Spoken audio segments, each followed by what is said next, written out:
Hello दोस्तों, नमस्कार, जय हिंद। मैं एक बार फिर से आप सभी का स्वागत करता हूं अपने यूट्यूब चैनल डिप्लोमा लिखे में।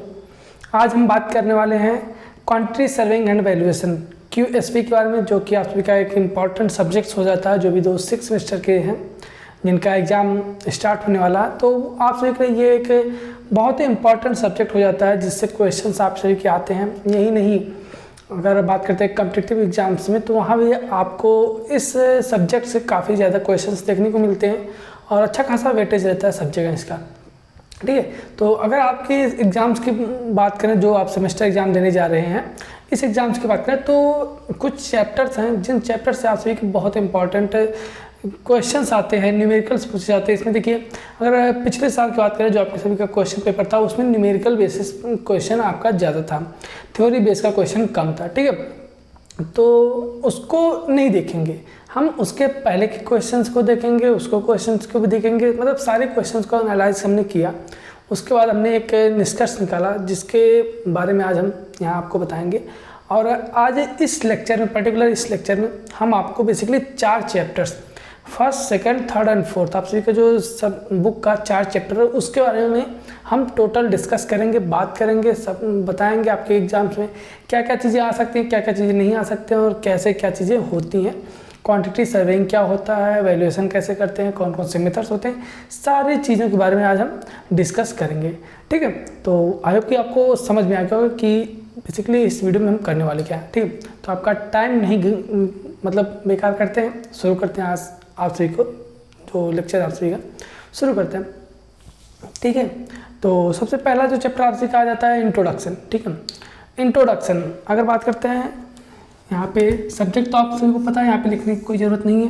ठीक है, तो यहाँ पे हम बात करते हैं, सबसे पहला जो आप सभी का चैप्टर है इंट्रोडक्शन। इंट्रोडक्शन में बहुत ज़्यादा कुछ है नहीं, 4-5 पॉइंट्स हैं, उनको आपको बस याद रखना है। सबसे पहला कि क्वांटिटी सर्वेइंग होता क्या है, क्वांटिटी सर्वेइंग क्या होता है, क्वांटिटी सर्वेयर कौन होता है, क्वांटिटी सर्वेयर का काम क्या होता है।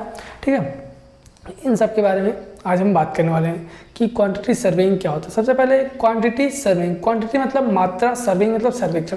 मतलब कि अगर हमको कोई घर या फिर कोई प्रोजेक्ट बनाना है, तो उसमें कितनी क्वांटिटी लगेगी, कौन सा मटेरियल कितना लगेगा, ठीक है, उन सभी का हमको सर्वे करना, पता करना। उसके एक एक पर्टिकुलर, जैसे मान लेते हैं हमको मशीनरी बनानी है, उसमें सीमेंट कितना लगेगा, और उसमें फाइन एग्रीगेट मतलब बालू कितना लगेगा, जिसको आप सैंड बोलते हैं। ठीक है, इन सारे मटेरियल्स का आप सभी को क्वांटिटी निकाला कि कितनी कितनी क्वांटिटी लगेगी, वही हमारा क्वांटिटी सर्वेइंग कहलाता है। और क्वांटिटी सर्वेयर जो होता है, वो उसका बहुत बड़ा रोल हो जाता है जब भी कोई प्रोजेक्ट बनता है तो। ठीक है, जैसे अगर कोई प्रोजेक्ट बन रहा है, मान लेते हैं कोई बड़ा हॉस्पिटल या फिर आप सभी का जो कॉलेज, आपका सभी का जो पॉलिटेक्निक कॉलेज है, मान लेते हैं आपका कोई नया पॉलिटेक्निक कॉलेज आपके आसपास बनना है। ठीक है, तो क्वांटिटी सर्वेयर क्या करेगा, सबसे पहले वो आकलन करेगा, मतलब कि सर्वे करेगा, वहाँ पे जाके एक ड्राइंग होगी, ड्राइंग को देखेगा। सबसे पहले ड्राइंग बनेगी, ड्राइंग को देखेगा, ड्राइंग को समझेगा, उसके बाद उसमें बताएगा, ठीक है, कि इतनी इतनी क्वांटिटी लगेगी, सीमेंट इतना लगेगा, सैंड इतना लगेगा, एग्रीगेट इतना लगेगा, ईंट इतनी लगेगी, आपका जो सरिया जिसको आप रेनफोर्समेंट बोल देते हैं, वो कितनी लगेगी। सारी चीज़ें वो कैलकुलेट करके बताता है। कैसे कैलकुलेट करता है, उन सारी चीज़ों के बारे में हम बात करेंगे आगे नेक्स्ट चैप्टर में। इस सब्जेक्ट में आप सभी को बस देखना है कि क्वांटिटी सर्वे क्या होता है और क्वांटिटी सर्वेयर का जो महत्व क्या होता है, उसके बारे में आज हम देखने वाले हैं। ठीक है, तो जो क्वांटिटी सर्वेयर होता है, परिमाण पर्यवेक्षक जिसको बोलते हैं हिंदी में, ठीक है, फिर मात्रा पर्यवेक्षक बोलते हैं, उसको मूल्य कंसल्टेंट भी कहते हैं। क्या, मूल्य कंसल्टेंट भी कहते हैं। ठीक है, इसका क्या होता है कि परियोजना का निर्माण, जो हमारा प्रोजेक्ट बन रहा है, उसके निर्माण को सैंक्शन बजट, ठीक है, उसके निर्माण सैंक्शन बजट के भीतर ही रहे, जो हमारा कंस्ट्रक्शन हो रहा है। ठीक है, एक सेकंड, गर्मी बहुत ज़्यादा हो रही है। तो क्या है कि जो निर्माण हमारा हो रहा है, ठीक है, वो जितना बजट हमारा पास हुआ है गवर्नमेंट से, या फिर जो भी अथॉरिटी पास किए जितना बजट की, जब जैसे मान लेता हूँ कोई बिल्डिंग है, आपको जो पॉलिटेक्निक कॉलेज है, उसके लिए जो सैंक्शन बजट पास हुआ है, वो पास हुआ कुछ 1 करोड़ रुपए। ठीक है, 1 करोड़ रुपए अप्रॉक्सीमेट हम मान लेते हैं। ठीक है, 1 करोड़ रुपए मान लेते हैं। तो क्वांटिटी सर्वेयर का काम क्या होता है कि उस जो सैंक्शन बजट है कुछ इस तरीके से डिज़ाइन करे, मतलब कि उसमें कितनी क्वांटिटी लगेगी वो इस तरीके से उसका सर्वे करके बताए कि वो जो सैंक्शन बजट है और उसने जो सर्वे करके कैलकुलेट किया उसमें कुछ ज़्यादा डिफरेंस ना हो, बस माइनर डिफरेंस हो तो वो चलेगा। ठीक है, तो वो क्या होता है, एक क्वांटिटी सर्वेयर का काम हो जाता है। ठीक है, ये क्वांटिटी सर्वे का काम होता है। क्वांटिटी सर्वे का काम कॉस्ट एंड मटेरियल को कैलकुलेट करना होता है। ठीक है, इन सबको क्या करेगा, एक क्वांटिटी सर्वे कैलकुलेट करता है। ठीक है, तो ये छोटा सा आपको डिस्क्रिप्शन दिया गया कि क्वांटिटी सर्वे का काम क्या होता है। बाकी क्या होता है कि अगर मान लेते हैं बिल्डिंग बन रही है, बिल्डिंग बनने में अगर कोई हमको चेंजेस करना है तो क्वांटिटी सर्वे का काम ये भी होता है कि अगर उसमें चेंजेस हम करते हैं तो कितना खर्चा बढ़ जाएगा, ठीक है, या फिर कितना खर्चा कम हो जाएगा, वो सारी चीज़ें क्या काम क्वांटिटी सर्वे का काम होता है। ठीक है, अब बात करते हैं डिटेल्स ऑफ क्वांटिटी सर्वे, मतलब कि जो परिमाण पर्यवेक्षक होता है उसके कर्तव्य क्या होते हैं, उसके क्या क्या ड्यूटीज होती है, बात करते हैं। ठीक है, उसके क्या क्या ड्यूटीज होती है। सबसे पहले क्या होता है सर, जो परियोजना होता है, जो हमारा प्रोजेक्ट होता है, उसका क्या प्रपोजल तैयार करना। ठीक है, जैसे अगर हमको टेंडर निकालना, आप आगे नेक्स्ट टेंडर में बात करेंगे, जब हम नेक्स्ट वीडियो में बात करेंगे वहाँ पे टेंडर एंड कॉन्ट्रैक्ट्स के बारे में बात करेंगे। तो जब भी कोई टेंडर निकालना होता है तो वहाँ पे प्रपोजल सबसे पहले देना होता है। तो प्रपोजल तैयार करना भी क्या होता है, एक क्वांटिटी सर्वे का काम होता है। ठीक है, और प्लानिंग करना भी क्वांटिटी सर्वे का काम होता है। फिर हमको कॉस्ट मैनेजमेंट, कैसे कोई बिल्डिंग बना रहे तो उसका कॉस्ट कैसे मैनेज किया, जैसे कि जो सैंक्शन बजट है उससे ज़्यादा कॉस्ट ना हो, वो कॉस्ट मैनेजमेंट का काम हमारा क्वांटिटी सर्वे का ही होता है। ठीक है, तो ये बेसिकली क्वांटिटी सर्वे का काम होता है। और क्या होता है क्वांटिटी सर्वे, टेंडर्स को इन्वाइट करना। ठीक है, टेंडर्स को इनवाइट करना और परिमाण विवरण बिल, मतलब कि कितना खर्चा आएगा, वही सारी चीज़ें बेसिकली जो टेंडर तैयार करना। ठीक है, टेंडर तैयार करना हो गया, प्रपोजल तैयार करना हो गया, प्लानिंग करना, कॉस्ट मैनेजमेंट करना, और बात करते हैं समय समय पर सलाह देना कि क्या क्या चीज़ें आप यूज करें, कैसे यूज करें कि ज़्यादा क्वांटिटी ना लगे। क्योंकि देखिए देखते जब भी कोई बिल्डिंग बनती है तो वहाँ पे वेस्टेज बहुत ज़्यादा होता है, वेस्टेज को मैनेजमेंट करना। ठीक है, वेस्ट को मैनेजमेंट करना भी क्वांटिटी सर्वे का काम होता है।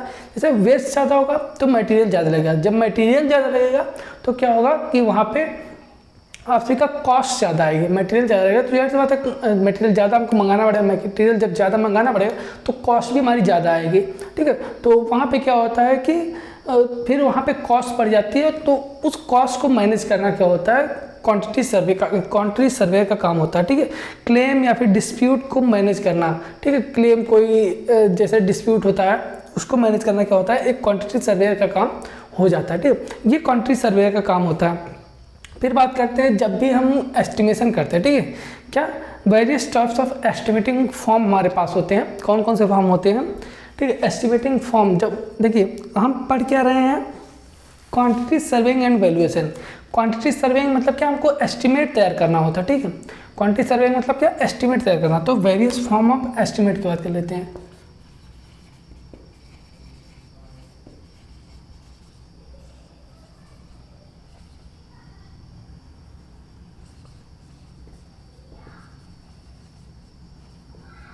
ठीक, तो वेरियस फॉर्म एस्टिमेट की बात करते हैं तो चार, जो ये तो कई प्रकार के होते हैं, बेसिकली जो आपकी बुक में दिया गया वो चार प्रकार का हमको पढ़ना है केवल। ठीक है, कौन कौन से दिया गया है, PWF 117 मतलब कि 117। फर्स्ट बात करते हैं PWF 117। ठीक है, जिसको रिपोर्ट बोल देते हैं, क्या इसको रिपोर्ट बोल देते हैं। अभी बात करते हैं इसके बारे में एक एक करके। फिर PWF 117A, इसको क्या बोल देते हैं, इसको बोलते हैं डिटेल्स ऑफ क्वांटिटीज।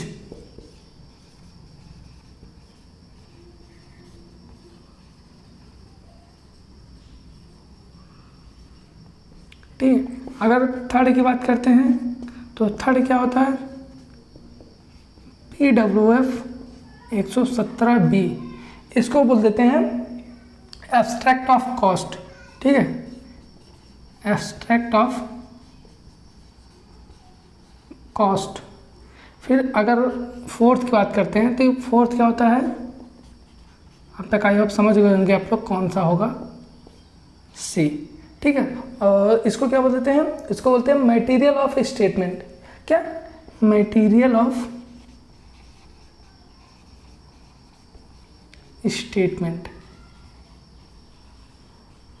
ठीक है, तो ये 4 प्रकार के फॉर्म्स होते हैं। ठीक है, जब भी हमको एस्टिमेट तैयार करना होता है तो उसमें बेसिकली ये 4 प्रकार के फॉर्म हमको यूज होते हैं। किसी भी चीज़ का एस्टिमेट अगर हमको एस्टिमेशन करना है तो ये 4 प्रकार के फॉर्म होते हैं। सबसे पहले हमको रिपोर्ट तैयार करना होता है। रिपोर्ट में क्या होता है, रिपोर्ट में बेसिकली जो कार्य का पूरा नाम, क्या कौन सा कार्य है, कहाँ पे करना है, मतलब कि जिसमें क्या होगा, हमारे कार्य का पूरा नाम लिखा जाएगा, कार्य का परिचय दिया जाएगा।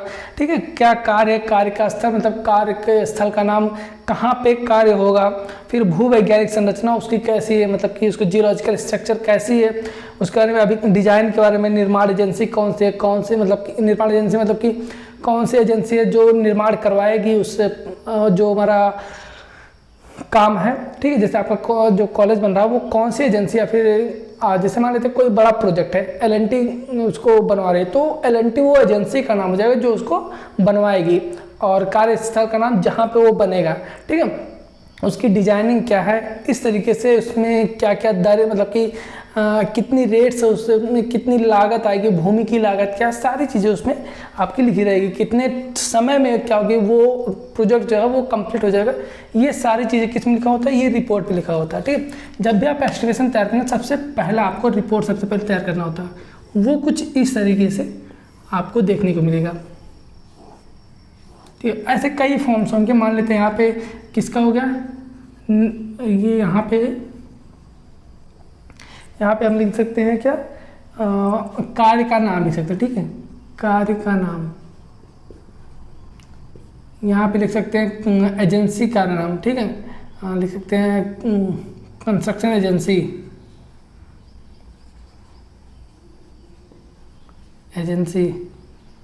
ठीक है, इसी तरह से यहाँ पे हम लिख सकते हैं कितनी टोटल कॉस्ट कितनी है, जो सैंक्शन होती है वो टोटल कॉस्ट, सॉरी हाँ, जो टोटल कॉस्ट का होता है, जो सैंक्शन कॉस्ट होती है वो टोटल कॉस्ट हमारी हो जाएगी। ठीक है, इस तरीके से क्या होता है, हमारा ये रिपोर्ट तैयार किया जाता है जब भी हमको एस्टिमेशन तैयार करना होता है। ठीक है, ये रिपोर्ट होती है जो कि हमारा PWF 117 में लिखी जाती है। ठीक है, मतलब कि लिखी नहीं जाती, उसमें उसकी तरह से तैयार की जाती है, जैसे हमारा 117 में दिया गया उस तरीके से क्या होगा, इसको तैयार किया जाता है। ठीक है, फिर नेक्स्ट हम बात करते हैं डिटेल्स ऑफ क्वांटिटी।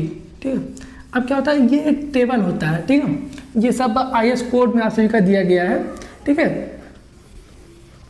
क्या होता है कि अब डिटेल्स ऑफ क्वांटिटी, देखिए डिटेल्स ऑफ क्वांटिटी की अगर बात कर लेते हैं तो इसमें एक टेबल दिया गया है।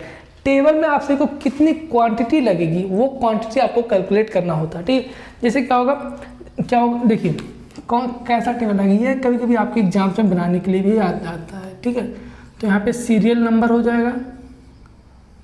ठीक है, यहाँ पे डिस्क्रिप्शन ऑफ वर्क हो जाए, सॉरी डिस्क्रिप्शन ऑफ आइटम हो जाएगा। ठीक है, वर्क नहीं, आइटम। फिर यहाँ पे लेंथ, विड्थ, हाइट। ठीक है, लेंथ, विड्थ, हाइट, इसको ऐसे लिखते हैं। यहाँ पे कितने नंबर है, ठीक, कितने नंबर आइटम है, मतलब कि अगर मान लेते हैं कि कोई बीम हो गया। ठीक है, कितने बीम है, तो 4 बीम है। इस तरीके से लेंथ, विड्थ, फिर हाइट, फिर यहाँ पे टोटल क्वांटिटी, क्या, टोटल क्वांटिटी।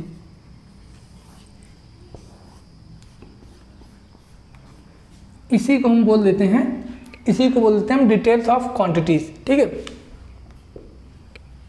PWF 117A में लिखा गया है डिटेल्स ऑफ क्वांटिटी के बारे में, जो कि हमारा कुछ इस तरीके का टेबल बनता है। ठीक है, इस तरीके का टेबल बनता है और इसमें सारी क्वांटिटी लिखी जाएंगी। ठीक है, बीम ना लिखेगी, ये तो मेंबर हो गया। आइटम से बात करते हैं, सीमेंट, अगर 4 बोरी सीमेंट लग रही है। ठीक है, तो इस तरीके का होगा डिटेल्स ऑफ क्वांटिटी। फिर अगर बात करते हैं next, details of abstract cost. ठीक है, abstract of cost, estimated cost. ठीक है, जो कि थर्ड हमारा फॉर्म आ जाता है। ठीक है, एब्स्ट्रैक्ट ऑफ कॉस्ट।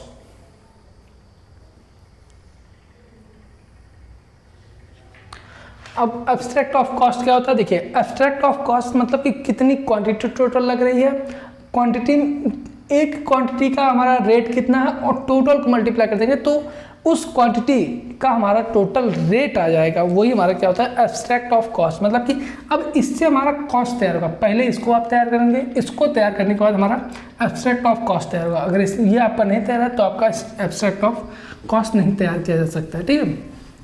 अगर आप अपनी बुक को ध्यान से पढ़ेंगे, जो भी आपके पास बुक होगी, तो जब आप तीसरा चौथा चैप्टर आप पढ़ेंगे ना उसमें या फिर उसके आगे पढ़ेंगे तो वहाँ पे आपको टेबल पूरा बना के दिया गया है, डिटेल्स ऑफ क्वांटिटीज़ का, एब्स्ट्रैक्ट ऑफ कॉस्ट का, मटेरियल ऑफ स्टेटमेंट का, ठीक है, इन सारी चीज़ का आप सभी को दिया गया है, ठीक है।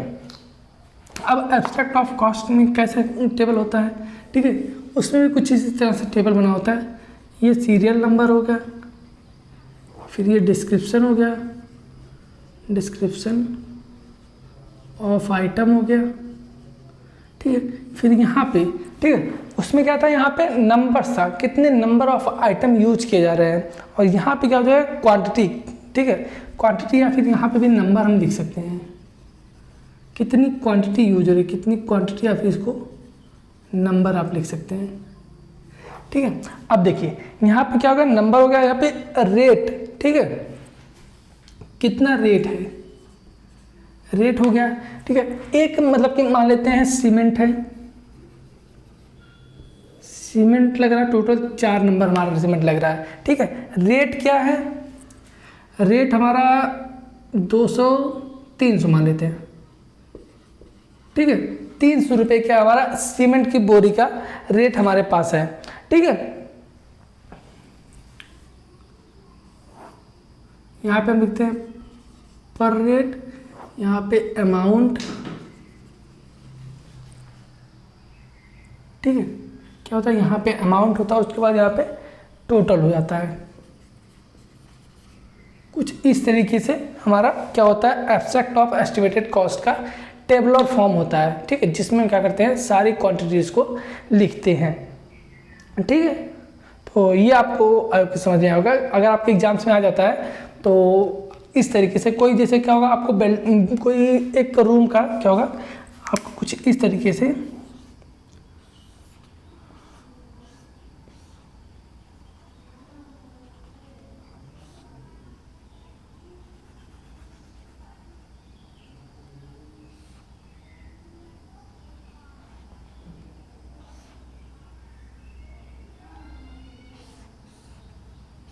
इस तरीके से आपको कोई 2 रूम दे देगा, ठीक है, जिसकी डायमेंशन आपको दे देगा, उसके बाद बोलेगा एब्स्ट्रैक्ट ऑफ कॉस्ट निकालिए, मतलब कि बता देगा थोड़ा बहुत, या फिर बोल देगा कि आप अपने नियर बाई जो भी रेट चल रहा हो उस हिसाब से आप एब्स्ट्रैक्ट ऑफ कॉस्ट निकालिए। तो इस तरीके से आपको टेबल बनाना रहेगा, इसमें जो जो मटेरियल लगेगा उसमें बोलेगा चिनाई का निकालना है, फिर आरसीसी का निकालना है, फिर ब्रिक वर्क का निकालना है, जो भी आप सही का निकालना होगा, इसमें क्या करेगा आपको क्वेश्चन में स्पेसिफाई कर देगा, तो आपको इस तरीके से बनाना होगा, ठीक है। इस तरीके से क्वेश्चन भी आप सभी के एग्जाम्स में पूछा जा सकता है, इसलिए आपको प्रिपेयर रहना है, ये टेबल कम से कम आपको याद रहनी चाहिए क्या क्या चीज़ें लिखी जाती हैं, ठीक है। फिर अगर बात करते हैं PWC की बात करते हैं, ठीक है, 117C की मटेरियल ऑफ स्टेटमेंट, जिसमें क्या होता है कि पूरा मटेरियल लिखा जाए, कौन कौन सा मटेरियल कितना कितना लग रहा है, ठीक है। इसमें क्या होता है, देखिए एक सेकंड, गर्मी बहुत हो रही है, ठीक है, तो इसमें मटेरियल लिखा जाएगा, ठीक है। तो जहाँ पे हमने क्वांटिटी, रेट, पर, अमाउंट, टोटल लिखा है, वहाँ पे क्या हो जाएगा आपका सीमेंट हो जाएगा, बैग में फाइन हो जाएगा, सैंड, कोर्स सैंड हो जाएगा, ठीक है। सीरियल नंबर,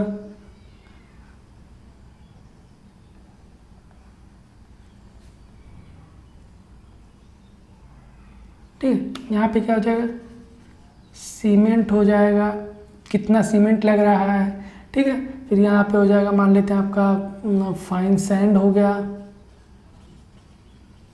कोर्स सैंड हो गया, फिर यहाँ पे बात कर लेते हैं कि आपका टिम्बर कितना लग रहा है, ब्रिक कितना लग रहा है, तो क्या हो गया मटेरियल ऑफ स्टेटमेंट, ठीक है। तो ये आपका मटेरियल ऑफ स्टेटमेंट हो जाता है। तो आपका अगर फर्स्ट चैप्टर इंट्रोडक्शन की बात करते हैं तो आप सभी को इतना ही दिया गया है कि आपको समझना है कि एस्टिमेशन होता क्या है, क्वांटिटी सर्वेयर का काम क्या है। ठीक है, क्वांटिटी सर्वेयर का काम क्या है और आप ये क्या होता है कि ये चारों फॉर्म्स के बारे में आप सभी को बस समझना होता है इस चैप्टर में। ठीक है, अब बात करते हैं नेक्स्ट चैप्टर की। अब तो हमने जान लिया कि एस्टिमेशन क्या होता है, क्वांटिटी सर्वेयर कौन होता है, क्वांटिटी सर्वेयर का काम क्या होता है बेसिकली। ठीक है, तो ये सारी चीज़ें हमने देखा। अब हम बात करते हैं टाइप्स ऑफ एस्टिमेट, कितने तरीके से हम एस्टिमेट तैयार कर सकते हैं, कौन कौन से प्रकार के बेसिकली एस्टिमेट हमारे पास होते हैं, हम उनकी बात कर लेते हैं। ठीक है, तो एस्टिमेट बात कर लेते हैं क्या होता है। ये पहला चैप्टर था, आप सभी को आई होप की समझ में आगे। बाकी अगर कोई भी डाउट आप सभी के मन में रह जाता है तो आप नीचे कमेंट करके ज़रूर बताइएगा, और अगर कोई क्वेश्चन आप सभी के पास रह जाता है और तो आप उसको हमारे नीचे डिस्क्रिप्शन बॉक्स में हमारा व्हाट्सएप नंबर दिया गया है, आप उस पर आप अपना नंबर, आप अपना क्वेश्चन सेंड कर सकते हैं। अगर जैसे हमको टाइम मिलता है हम उसको सॉल्व करके आप सभी के पास सेंड कर देंगे। ठीक है, फिर हम बात करते हैं कि टेलीग्राम ग्रुप अगर आप सभी ने अभी तक नहीं ज्वाइन किया तो आप उसको भी ज्वाइन कर सकते हैं। ठीक है, तो अब नेक्स्ट चैप्टर बात करेंगे टाइप्स ऑफ एस्टिमेशन। ठीक है, टाइप्स ऑफ एस्टिमेशन सबसे पहले तो देखिए हमने क्या किया, क्वांटिटी सर्वे देखा कि क्वांटिटी सर्वे क्या होता है, क्वांटिटी का आकलन करना, कैसे कितनी क्वांटिटी लगेगी, वो हमारा क्वांटिटी सर्वे कहलाता है। फिर हम बात करते हैं टाइप्स ऑफ एस्टिमेट। ठीक है, तो टाइप्स ऑफ एस्टिमेट से पहले हम जानते हैं कि एस्टिमेट हमारे पास कितने प्रकार के होते हैं। ठीक है, सॉरी एस्टिमेट होता क्या है। ठीक है, कोई भी स्ट्रक्चर जब हम बना रहे, कोई भी हमको प्रोजेक्ट तैयार बनाना है तो प्रोजेक्ट बनने से पहले उसकी लगभग मात्रा लगभग रेट का, लगभग कितनी क्वांटिटी लग जाएगी, कितना समय लग जाएगा, इन सब का कैलकुलेशन हमारा एस्टिमेशन कहलाता है, आकलन कहलाता है। ठीक है, तो ये हो गया आकलन या फिर एस्टिमेशन जिसको बोलते हैं, मतलब कि कितना मटेरियल लगेगा, कितने लेबर लगेंगे, कितना कॉस्ट टोटल आएगा, इन सब का एक लगभग अनुमान लगाना ही क्या कहलाता है, हमारा एस्टिमेशन कहलाता है। ठीक है, तो ये हुआ एस्टिमेशन। अब टाइप्स ऑफ एस्टिमेशन हम बात करेंगे आगे। ठीक है, ये होगा। अब एक टाइप ऑफ एस्टिमेशन करने से पहले एक चीज़ और जान लेते हैं कि क्या उद्देश्य होता है, हम एस्टिमेशन तैयार क्यों करते हैं। अभी हमने आपको बताया सारी चीज़ें क्यों एस्टिमेशन तैयार करते हैं, लेकिन फिर भी उसको एक अगर आपको सीक्वेंशियल लिखने को आ गया एग्जाम में तो वो क्या होता है, कैसे तैयार करते हैं, ठीक, उसके क्या क्या ऑब्जेक्ट्स होते हैं उसके बाद कर लेते हैं। ठीक है, ऑब्जेक्ट्स ऑफ एस्टिमेशन, मतलब कि एस्टिमेशन के क्या क्या उद्देश्य होते हैं। ठीक है, सबसे पहला हमने आपको बताया कि लागत का अनुमान लगाना। ठीक है, मतलब कि कॉस्ट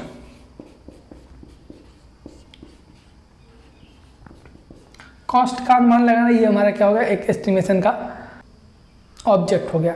ठीक है, ये पहला हो गया।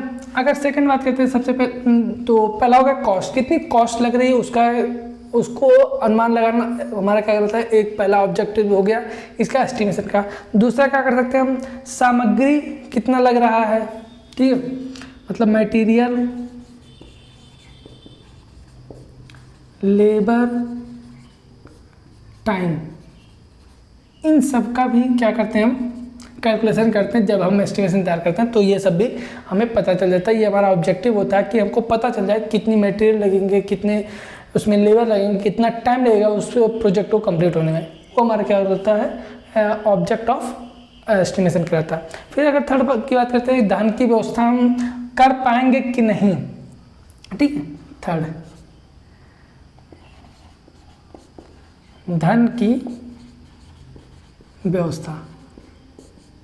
देखिए क्या होता है कि जब आप कोई बिल्डिंग तैयार करवाते हैं, ठीक है, जैसे मान लेते हैं कोई आपको कोई बड़ी बिल्डिंग बनवानी है, मान लेते हैं कोई कॉम्प्लेक्स आपको तैयार करवाना है। ठीक है, उसमें क्या होगा कि आप सभी के पास मान लेते हैं उतना कोई, आप मान लेते हैं कोई एक लोग है, उनको आपको कोई बड़ी बिल्डिंग बनानी है, कोई शोरूम बनवाना है, लेकिन आप सभी के पास अभी इतने पैसे नहीं हैं, ठीक है। आप जाएंगे कॉन्ट्रैक्टर के पास, कॉन्ट्रैक्टर से क्या करेंगे, आप डीलिंग करेंगे, ठीक। कॉन्ट्रैक्टर से बोलेंगे कि ये काम हमको करना है, कितने दिन में करके देगा, ठीक है। या तो आप किसी क्वांटिटी सर्वे से संपर्क करेंगे, वो बताएगा कि इतनी मटेरियल लगेगा, एस्टिमेट करेगा, पूरा एस्टिमेशन तैयार करेगा आपसे, इतना इतना चीज़ लगेंगी, एस्टिमेशन उसने तैयार कर दिया, ठीक है। अब जब कॉन्ट्रैक्टर के पास जाएंगे तो वो क्या कहेगा, अब आप देखेंगे इतना इसका कॉस्ट आ गया, ठीक, कॉस्ट तो आ गया इतना, लेकिन आप अपने पास देखेंगे कि हमारे पास इतना बजट नहीं है, ठीक है। तो कॉन्ट्रैक्टर वहाँ पे, कॉन्ट्रैक्टर से जब आप बात करेंगे तो कॉन्ट्रैक्टर से कुछ डीलिंग होती है, आपसे डीलिंग, उसमें क्या होता है कि कई तरीके से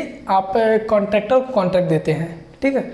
उसमें क्या होता है, कॉन्ट्रैक्टर से आप बात करेंगे, उसके बाद बोलेंगे कि जब 25% काम हो जाएगा तो हम आपको इतना पैसा देंगे, फिर धीरे धीरे आप जुगाड़ करेंगे, फिर 25% काम होगा तब आप कुछ पैसा देंगे, फिर 25% काम होगा तब आप पैसा देंगे, फिर 25% काम होगा तब आप पैसा देंगे। इस तरीके से आप अपने धन की व्यवस्था करते रहते हैं, आपका काम प्रोग्रेस करता रहता है, धीरे धीरे आपका काम चलता रहता है। 25% पे आपके पास जितना पैसा इकट्ठा होता है, कॉन्ट्रैक्टर से आपकी डीलिंग रहेगी तो आप उतना पैसा उसको दे देते हैं, ठीक है। इस तरीके से क्या कहते हैं, आप धन की व्यवस्था कैसे करनी है, सबको जुगाड़ लगा लेते हैं, आपको लोन लेना है, क्या करना है, कैसे करना है।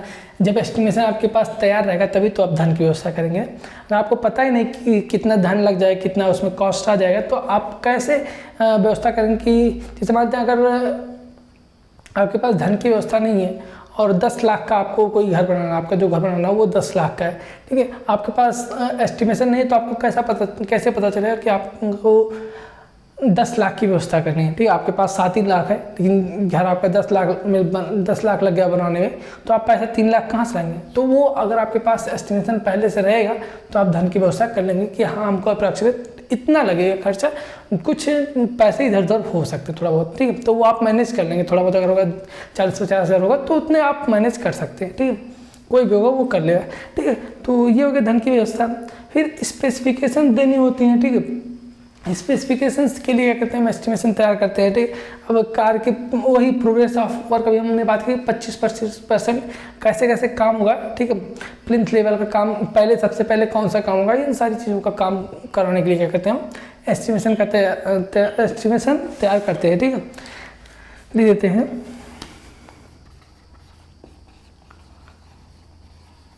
Progress of work. 5th अगर बात कर लेते हैं कि टेंडर, ठीक है। अगर हमको टेंडर इनवाइट करना है तो भी क्या करना होगा, हमको एस्टिमेशन देना होगा, उसको कॉन्ट्रैक्टर को बताना होगा कि इतना एस्टिमेटेड कॉस्ट आया है और क्या आप इस काम को करने में सक्षम है या नहीं, ठीक है। फिर 6 अगर बात करते हैं, 6 क्या हो सकता है कि भुगतान का आधार, मतलब कि पेमेंट कैसे आप करेंगे। जैसे हमने आपको बताया ना कि पेमेंट आप 25% पर करेंगे या फिर सारा पेमेंट एक साथ ही करेंगे या फिर 50% पर पेमेंट करेंगे, कैसे पेमेंट आप करेंगे। तो उसका भी क्या करते हैं, अनुमान इसी से लगाते हैं, एस्टिमेशन से ही हम वो भी कैलकुलेट करते हैं। फिर अगर हमको वैल्यूएशन करना हुआ, ठीक है, मान लेते हैं लोन लेना हमको हुआ तो वैल्यूएशन के लिए क्या करते हैं, हम एस्टिमेशन तैयार करवाते हैं, ठीक है। ये अगर नेक्स्ट पॉइंट की बात कर लेते हैं तो कोई बड़ा प्रोजेक्ट है, प्रोजेक्ट का हमको कॉस्ट, गवर्नमेंट से हमको कॉस्ट लेना होगा, ठीक है। गवर्नमेंट से कॉस्ट लेने के लिए हमको उसको सैंक्शन कराना होगा, टेक्निकल सैंक्शन होता है, एडमिनिस्ट्रेटिव सैंक्शन होता है। तो इन सभी के से स्वीकृति लेने के लिए कि ये प्रोजेक्ट हमारा बनेगा कि नहीं बनेगा, ठीक है। ये प्रोजेक्ट का जो डिज़ाइन किया गया वो सही तरीके से किया गया है कि नहीं। जब आप और आगे जाएंगे इनके बारे में अच्छे से सीखेंगे थोड़ा, तो आपको सारी चीज़ें और अच्छे से समझ में आएंगे, ठीक है। तो यहाँ पे ले सकते हैं कि अप्रूवल के लिए, ठीक है, क्या अप्रूवल के लिए, ठीक है। तो ये ऑब्जेक्ट्स ऑफ एस्टिमेशन होते हैं, ठीक है। इतने ऑब्जेक्ट्स होते हैं जिनके और भी हमने आपको बताया जो कि यहाँ पे लिखा नहीं गया है, ठीक है। तो इन सारी चीज़ों के बारे में आपको पता चलता है जब भी आप एस्टिमेशन तैयार कराते हैं, ठीक है। ये सारी चीज़ें आप कर सकते हैं। फिर हम बात कर लेते हैं, एक आता है एक्चुअल कॉस्ट, ठीक है। एक एक्चुअल कॉस्ट आता है और एस्टिमेटेड कॉस्ट। एस्टिमेटेड कॉस्ट क्या होता है कि जो भी हमने एस्टिमेशन तैयार करके बनवाई, जब भी हमने एस्टिमेशन तैयार करवाया तो उसमें एक लगभग कॉस्ट आती है जिसको हम एस्टिमेटेड कॉस्ट बोलते हैं। लेकिन जो एक्चुअल कॉस्ट होती है वो क्या होता है, निर्माण कार्य पूर्ण हो जाने के बाद उसको पता चलता है उसमें कितना खर्चा है, वो हमारा क्या कहलाता है, एक्चुअल कॉस्ट कहलाता है, जो कि निर्माण कार्य खत्म होने के बाद ही पता चलता है। अगर निर्माण कार्य नहीं खत्म हुआ, जो हमारा काम कराना हुआ वो अगर काम अभी तक नहीं खत्म हुआ तो हमको एक्चुअल कॉस्ट वो हमारी नहीं होती है जब तक काम खत्म नहीं हो जाता है। जब तक काम खत्म नहीं हो जाता है तब तक वो हमारी एस्टिमेटेड कॉस्ट कहलाती है। लेकिन जैसे ही हमारा काम खत्म हो जाता है तो हम सारी चीज़ें कैलकुलेट करके देखते हैं, तो जो कॉस्ट हमारी निकल के आती है वो हमारा एक्चुअल कॉस्ट होता है। ठीक है, जो एक्चुअल कॉस्ट होता है और जो एस्टिमेटेड हमारा कॉस्ट होता है, जो हमने एस्टिमेशन से कैलकुलेट किया, उनमें बहुत ज़्यादा अंतर नहीं होना चाहिए। अगर अंतर हो रहा है तो जो आपका एस्टिमेशन तैयार करने वाला बंदा है वो तो क्वांटिटी सर्वेयर नहीं है, उसके पास कोई अनुभव नहीं है। अगर वो क्वांटिटी सर्वेयर है तो कोई उसके पास अनुभव नहीं है, उसने सही से आपका एस्टिमेशन नहीं तैयार किया, ये इस तरीके का हो सकता है। ठीक है, तो अब क्या क्या ऐसे फैक्टर्स जो कॉस्ट को इन्फ्लुएंस करते हैं, ठीक, कॉस्ट को अफेक्ट करते हैं, कौन कौन से ऐसे फैक्टर्स होते हैं अगर बात करते हैं। ठीक है, फैक्टर्स अफेक्टिंग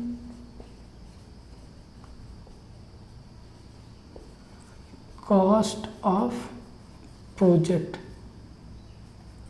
ठीक, कौन कौन से फैक्टर्स जो कॉस्ट प्रोजेक्ट की कॉस्ट को अफेक्ट करते हैं। ठीक है, फिर factors influencing the cost of work, या फिर प्रोजेक्ट जो भी बोल सकते हैं।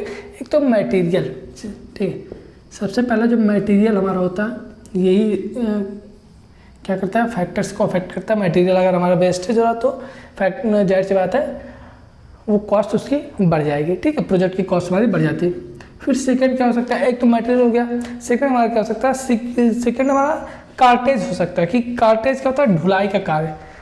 ठीक है, हमारा जो कार्टेज क्या है, ट्रांसपोर्टेशन, कितनी दूर पे हमको ट्रांसपोर्ट, मटेरियल हमारा अगर यहाँ पे बन रहा है जहाँ पे हमारा वर्क हो रहा है, अगर मटेरियल वहीं पे बन रहा है तो हमको ज़्यादा दूर नहीं ट्रांसपोर्ट करना होगा तो उसका कॉस्ट हमारा बच जाएगा, तो ज़्यादा कॉस्ट नहीं आएगी। लेकिन हमको अगर मटेरियल यहाँ पे बन रहा है और कॉस्ट हमारा जो वर्क है यहाँ पे हो रहा है तो यहाँ से यहाँ तक हमारा ट्रांसपोर्ट करने में जो कॉस्ट लगेगा वो कॉस्ट जाहिर बात है इन्फ्लुएंस करेगा प्रोजेक्ट के वर्क जो हमारा होता है उसके कॉस्ट को बढ़ा देगा।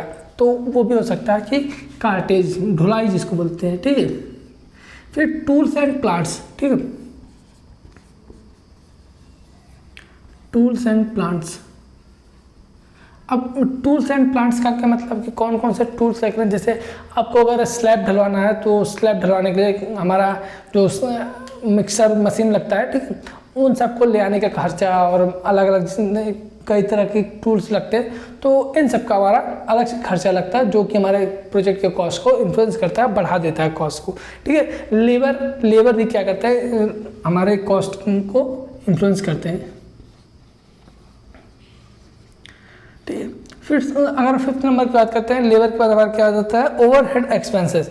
ठीक है, ओवरहेड एक्सपेंसेस ये क्या होता है, ओवरहेड एक्सपेंसेस। ठीक है, ओवरहेड एक्सपेंसेस क्या होता है, जैसे क्या हुआ, कोई प्राइवेट आपका काम चल रहा है, ठीक है, कोई प्राइवेट आपका काम चल रहा है और आपने सोचा कि कोई हम इंजीनियर बुला लें जो हमारा काम को देखे और 10-15 दिन पे आके एक बार हमारा काम को देख के, हमारे काम को देख के चला जाए, सही हो रहा है कि नहीं हो रहा, सारी चीज़ों को ध्यान दे के चला जाए। ठीक, तो वो हमारा ओवरहेड एक्सपेंसेस हो जाता है जो कि हमारा प्रोजेक्ट में जो एस्टिमेटेड कॉस्ट होता है उसमें इंक्लूड नहीं होता कभी कभार। ठीक, कभी उसमें इंक्लूड नहीं किया जाता उसको। और बाकी बात कर सकते हैं ओवरहेड एक्सपेंसेस का कि कोई दुर्घटना बाई चांस अगर हो गई साइड पे तो वो एक तरह से ओवरहेड एक्सपेंस हो जाता है। ठीक है, इसी के चाय पानी इन सब का जो कॉस्ट हो जाता है वो ओवरहेड एक्सपेंस, उन सब का कॉस्ट नहीं ऐड किया जाता है जब भी आप एस्टिमेशन करते हैं।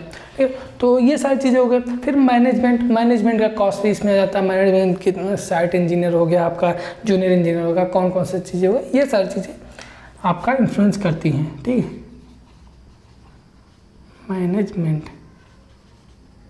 ठीक, तो ये फैक्टर्स होते हैं इतने जो कि हमारे कॉस्ट ऑफ वर्क को इन्फ्लुएंस करते हैं।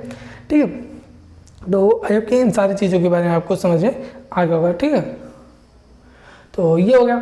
अब नेक्स्ट हम बात कर लेते हैं कि कौन कौन से डेटा रिक्वायर्ड होते हैं। अगर हमको क्या हुआ कि एस्टिमेशन तैयार करना हो। हमने जान लिया कि एस्टिमेशन होता क्या है, एस्टिमेशन क्या क्या ऑब्जेक्ट्स होते हैं, कौन कौन से फैक्टर्स होते हैं जो हमारा कॉस्ट को इन्फ्लुएंस करेंगे, लेकिन हमको ये तो बताना होगा कि कौन कौन से डेटा रिक्वायर्ड होते हैं जब भी हमको क्या होता है एस्टिमेशन तैयार करना है। अब हमको एस्टिमेशन तैयार करना है, ऐसे तो नहीं तो हम एस्टिमेशन तैयार करने आपका घर देखेंगे डिजाइन, आपका घर आपने बता दिया और हमने एस्टिमेशन तैयार करके दे दिया, ऐसा तो होता नहीं। हमारे पास कुछ डेटा चाहिए हमको, कौन कौन से डेटा चाहिए जो रिक्वायर्ड होते हैं एस्टिमेशन जब भी हमको तैयार करना होता है, ठीक है। तो उसके बारे में बात कर लेते हैं यहाँ पे सर।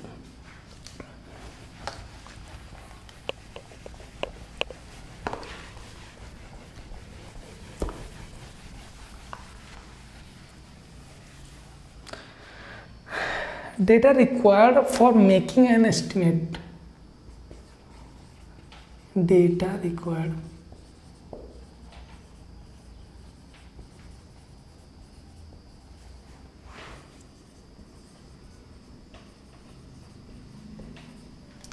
ठीक है, कौन कौन से डेटा हमको रिक्वायर्ड होते हैं। सबसे पहला और सबसे इम्पॉर्टेंट, ठीक है, डिटेल्स ड्राइंग। डिटेल ड्राइंग्स हमको जरूरत होती है, ठीक है। डिटेल ड्राइंग में क्या क्या आ जाता है, ठीक है। देखिए डिटेल ड्राइंग में क्या क्या आ जाता है। डिटेल ड्राइंग में सबसे पहले साइट प्लान, और बात करते हैं साइड प्लान हो गया हमारा, प्लान हो गया, सेक्शन हो गया, प्लान मतलब टॉप व्यू, सेक्शन व्यू हो गया हमारा, एलिवेशन हो गया, ठीक है। इन सारी चीज़ों को हमको आवश्यकता होती है। डिटेल्स ड्राइंग का मतलब उसमें सारी चीज़ें इंक्लूड हो रहा हूँ, ठीक है। डिटेल्स ड्राइंग, अब देखिए यहाँ पे आपकी बुक में 3 चीज़ें दी गई, लेकिन ड्राइंग जो आपकी होती है उसमें जब भी आपको कोई बिल्डिंग बनानी होती है कई तरीके की ड्राइंग होती है, ठीक है। आपकी बीम की ड्राइंग अलग होगी, कॉलम की ड्राइंग अलग होगी, और अगर बात करते हैं स्लैब की ड्राइंग अलग होगी, सारी चीज़ों का फुटिंग की ड्राइंग अलग होगी, सारी चीज़ों की ड्राइंग आपकी अलग अलग होती है, और तो सारी ड्राइंग्स हमको ज़रूरत होती है। डिटेल्स ड्राइंग का मतलब क्या, डिटेल ड्राइंग, ठीक है, जिसमें सारी चीज़ें इंक्लूड हो जो हमें एस्टिमेशन में हमको चूँकि मटेरियल निकालना है, ठीक है, कितना मटेरियल लगेगा। जब मटेरियल लगेगा तो हमको अब देखिए सबसे पहले तो हमको मान लेते हैं ड्राइंग हमारे पास आ गई, आपने क्या किया, हमको ड्राइंग दे दी, डिटेल ड्राइंग हमको दे दिया, ठीक है, जिसमें आपका प्लान भी है, सेक्शन भी है और एलिवेशन भी है, सारी चीज़ें हम हैं, आपने हमको दे दिया। अब क्या करेंगे, हम ड्राइंग आपको एस्टिमेशन तैयार करके दे देंगे? नहीं, अभी भी हम आपको एस्टिमेशन तैयार करके नहीं दे सकते, क्योंकि गवर्नमेंट की जो स्पेसिफिकेशंस होती हैं, पीडब्ल्यूडी की, सीपीडब्ल्यूडी की जो स्पेसिफिकेशंस होती हैं वो भी हमको चाहिए, ठीक है। ऐसे ही हम अपने मन से नहीं दे देंगे ना, आपको कोई भी स्पेसिफिकेशन नहीं देंगे। अब हमको स्पेसिफिकेशन चाहिए होगा, ठीक है, कि कौन सी मेंबर की कौन कौन सी स्पेसिफिकेशंस होती है, उस हिसाब से हमको क्या आपको देना होगा ना एस्टिमेशन।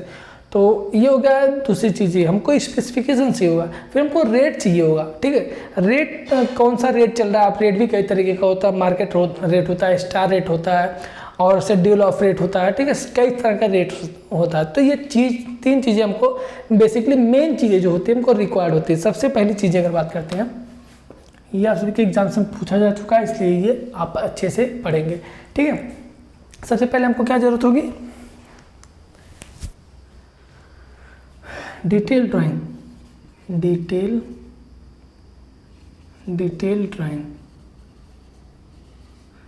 फिर सेकंड स्पेसिफिकेशंस, जिसको हम विशिष्टियाँ बोल देते हैं हिंदी में। फिर रेट्स, जिसको हम दरें बोल देते हैं, ठीक है, रेट। अब डिटेल ड्राइंग हो गया, स्पेसिफिकेशंस हो गया, रेट हो गया। अब रेट में आपको कुछ समझने की थोड़ा सा ज़रूरत है, ठीक है। रेट कई प्रकार के रेट होते हैं। सबसे पहले बात करते हैं schedule of rate, schedule of rate,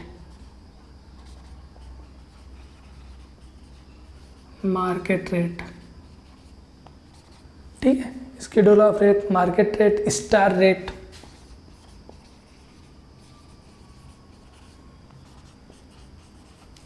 proportional rate. फिर नेक्स्ट अगर हम बात करते हैं analysis of rate,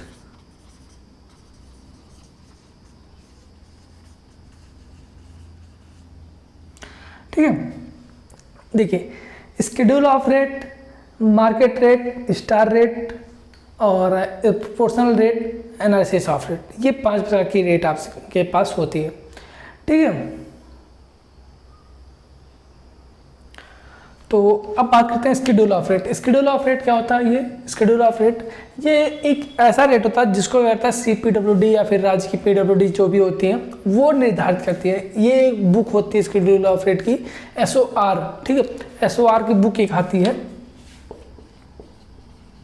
schedule of rate की एक बुक आती है जो कि सितंबर माह में हर साल के आपका पब्लिश की जाती है गवर्नमेंट की तरफ से, चाहे वो CPWD हो चाहे PWD हो, उसकी तरफ से ये रेट की बुक आती है जिसमें लिखा होता है कि पर बैग सीमेंट की रेट कितना होगा, पर क्यूबिक मीटर सैंड का रेट कितना होगा। मतलब सारे जितने भी आइटम्स बिल्डिंग में लगते हैं, बिल्डिंग बनाने में, रोड बनाने में, जो भी कंस्ट्रक्शन का काम होता है, जितने भी आइटम्स लगते हैं सारा रेट उसमें लिखा रहता है। वहाँ से भी एक तो हम ले सकते हैं रेट्स को। फिर मार्केट रेट, मार्केट में कितना रेट चल रहा है। ठीक है, मार्केट में क्या है, सीमेंट का कितना रेट चल रहा है, उसके भी यहाँ पे क्या कर सकते हैं, हम ले सकते हैं रेट। फिर स्टार रेट क्या होता है? स्टार रेट क्या होता है? आपसी मिलजुल। मान लेते हैं हम कॉन्ट्रैक्टर हैं और आप हमको कॉन्ट्रैक्ट दे रहे हैं, तो हम बता आपसे, आप हमने क्या बोलेंगे कि ठीक कॉन्ट्रैक्टर साहब आप इतना रेट ले लीजिएगा हमसे पर बोरी सीमेंट का, और हमारा ये काम है, आप हमको काम करके दे दीजिएगा। ठीक है, हम बोलेंगे ठीक है, हमने अभी अपना कैलकुलेशन कर लिया और बोला ठीक है आपको ये काम इतने में करके हम दे देंगे। ये होगा आपका स्टार रेट, जो कि आपसी मेल जोल से क्या कर सकते हैं, हम तय करते हैं, तो वो हमारा क्या कहता है, स्टार रेट कहता है। प्रोपोर्शनल रेट, प्रोपोर्शनल रेट क्या होता है? जैसे हमको किसी आइटम का रेट नहीं पता है, तो उससे रिलेटेड कोई आइटम है, उससे क्या करते हैं, उसको कंपेयर करके उस रेट को क्या करते हैं, ले लेते हैं, तो वो हमारा प्रोपोर्शनल रेट रहता है। और एनालिसिस ऑफ रेट, एनालिसिस करके हम क्या करते हैं, उस रेट को लेके आता है। दर विश्लेषण मतलब कि निर्माण कार्य से संबंधित विभिन्न मदों की दरों निर्धारित करने के लिए दर विश्लेषण किया जाता है। ठीक है, एनालिसिस हम करते हैं, उसके बाद उसको रेट को लेते हैं, तो ये हमारा एनालिसिस ऑफ रेट कहलाता है। ये 5 प्रकार के रेट्स होते हैं। Schedule of rate, market rate, star rate, proportional rate, analysis of rate. ठीक है, स्केड्यूल ऑफ रेट जो कि गवर्नमेंट ऑफ इंडिया जो है वो तय करता है, जिसका PWD CPWD जो भी टेक्निकल डिपार्टमेंट है वो इसको तय करेगी। मार्केट रेट जो कि बाजार में चल रही वो रेट, स्टार रेट जो आपसी मेल जोल से होती है, प्रोपोर्शनल रेट जो कि कंपेयर करके किसी से हमारा लिया जाता है, जिसका रेट हमको नहीं पता होता, लेकिन उससे रिलेटेड किसी आइटम्स का रेट क्या करते हैं, कंपेयर करके उसको भी एक रेट दे देते हैं, वो हमारा हो गया। फिर एनालिसिस ऑफ रेट, जिसको हम एनालिसिस करके निकालते हैं, वो हमारा एनालिसिस ऑफ रेट कहता है। तो ये हमारा रेट हो गया। ठीक है, अब ये तो हमने जान लिया सारी चीज़ों के बारे में, रेट्स के बारे में जान लिया, स्पेसिफिकेशंस के बारे में जान लिया, डिटेल ड्राइंग हो गया, ये हमारा डेटा रिक्वायर्ड हो गया, ऑब्जेक्ट्स हो गया, एस्टिमेशन क्या होता है वो हो गया, फैक्टर्स इफेक्ट हो। अब हम बात करते हैं कि टाइप्स ऑफ एस्टिमेशन के बारे में। ठीक है, एस्टिमेशन कितने प्रकार का होता है? ठीक है, एस्टिमेट कितने प्रकार का होता है? जो बेसिकली आप लोगों का एस्टिमेट होता है तो वो 2 प्रकार का होता है। ठीक है, कौन कौन सा? एक तो प्रीलिमिनरी, ठीक है, प्रीलिमिनरी एस्टिमेट, जिसको प्राथमिक एस्टिमेट या फिर प्रारंभिक एस्टिमेट बोलते हैं।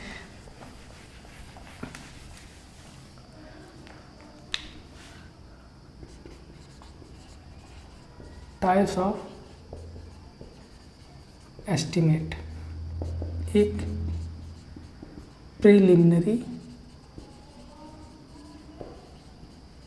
एस्टिमेट, इसी को हम रफ कॉस्ट एस्टिमेट भी बोलते हैं। क्या? Rough cost estimate. फिर सेकंड की बात करते हैं डिटेल्ड एस्टिमेट।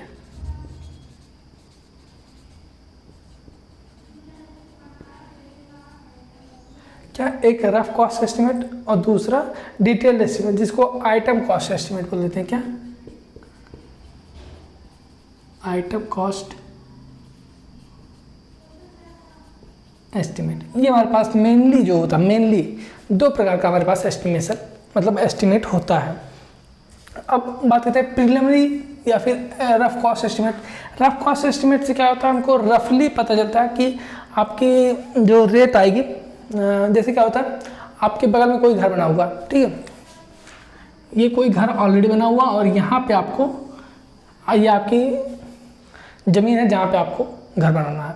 तो रफ कॉस्ट एस्टिमेट क्या होता है, आपने देखा कि इसका घर बनाने में अगर मान लेते हैं 10 लाख लगा, तो आपने ये सोचा कि हाँ इसका अगर घर बनाने में 10 लाख लगा है, तो अगर हम भी ऐसा ही घर बनाते हैं तो हमारा भी घर लगभग 10 लाख में बन के तैयार हो जाएगा। तो ये होगा एक तरह से rough cost estimate. Detailed estimate क्या होता है, या फिर आइटम कॉस्ट एस्टिमेट होता है। डिटेल्ड एस्टिमेट पर एक आइटम को क्या करते हैं, हम कैलकुलेट करते हैं, उसका रेट लेते हैं, जो भी हमने आपको पीछे बताया सारी चीज़ों के बारे में, उन सारी फैक्टर्स को इंक्लूड करते हुए हमने जब बनाया तो वो हमारा आइटम कॉस्ट एस्टिमेट है। फिर बात करते हैं कि डिटेल एस्टिमेट कहलाया, ठीक है। तो ये हमारा रफ कॉस्ट एस्टिमेट होगा और डिटेल एस्टिमेट होगा। अब हम रफ कॉस्ट एस्टिमेट भी कई प्रकार के होते हैं, अब हम उनके बारे में बात कर लेते हैं कि रफ कॉस्ट एस्टिमेट कौन कौन से हमारे पास होते हैं, ठीक है। तो अब हम बात करते हैं किसके बारे में, रफ कॉस्ट एस्टिमेट के बारे में। रफ कॉस्ट एस्टिमेट कई प्रकार के होते हैं, उसके बारे में बात कर लेते हैं, ठीक है। देखिए, अगर बात करते हैं रफ कॉस्ट एस्टिमेट की, डिटेल एस्टिमेट को बाद में पढ़ते हैं, पहले रफ कॉस्ट एस्टिमेट को पढ़ते हैं। चूँकि रफ कॉस्ट एस्टिमेट से आप सभी का क्वेश्चन अक्सर पूछा जाता है, लगभग हर साल एक आध क्वेश्चन आ जाता है आप सभी के एग्जाम से रफ कॉस्ट एस्टिमेट से, ठीक है। तो रफ कॉस्ट एस्टिमेट सबसे पहला बात करते हैं, ये कई प्रकार का होता है। सबसे पहला जो होता है हमारे पास यूनिट रेट एस्टिमेट होता है, जिसको हम रनिंग रेट एस्टिमेट बोल देते हैं, ठीक है। यूनिट रेट एस्टिमेट, ठीक है। सेकंड हमारे पास आता है कि प्लिंथ एरिया एस्टिमेट, क्या, प्लिंथ एरिया एस्टिमेट। फिर थर्ड हमारे पास आता है इसी का cubicle content estimate.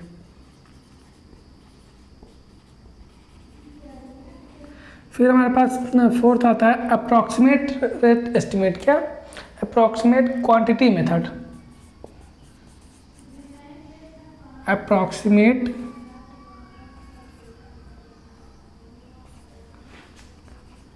Quantity method estimate. और अगर फिफ्थ पॉइंट की बात करते हैं तो एस्टिमेट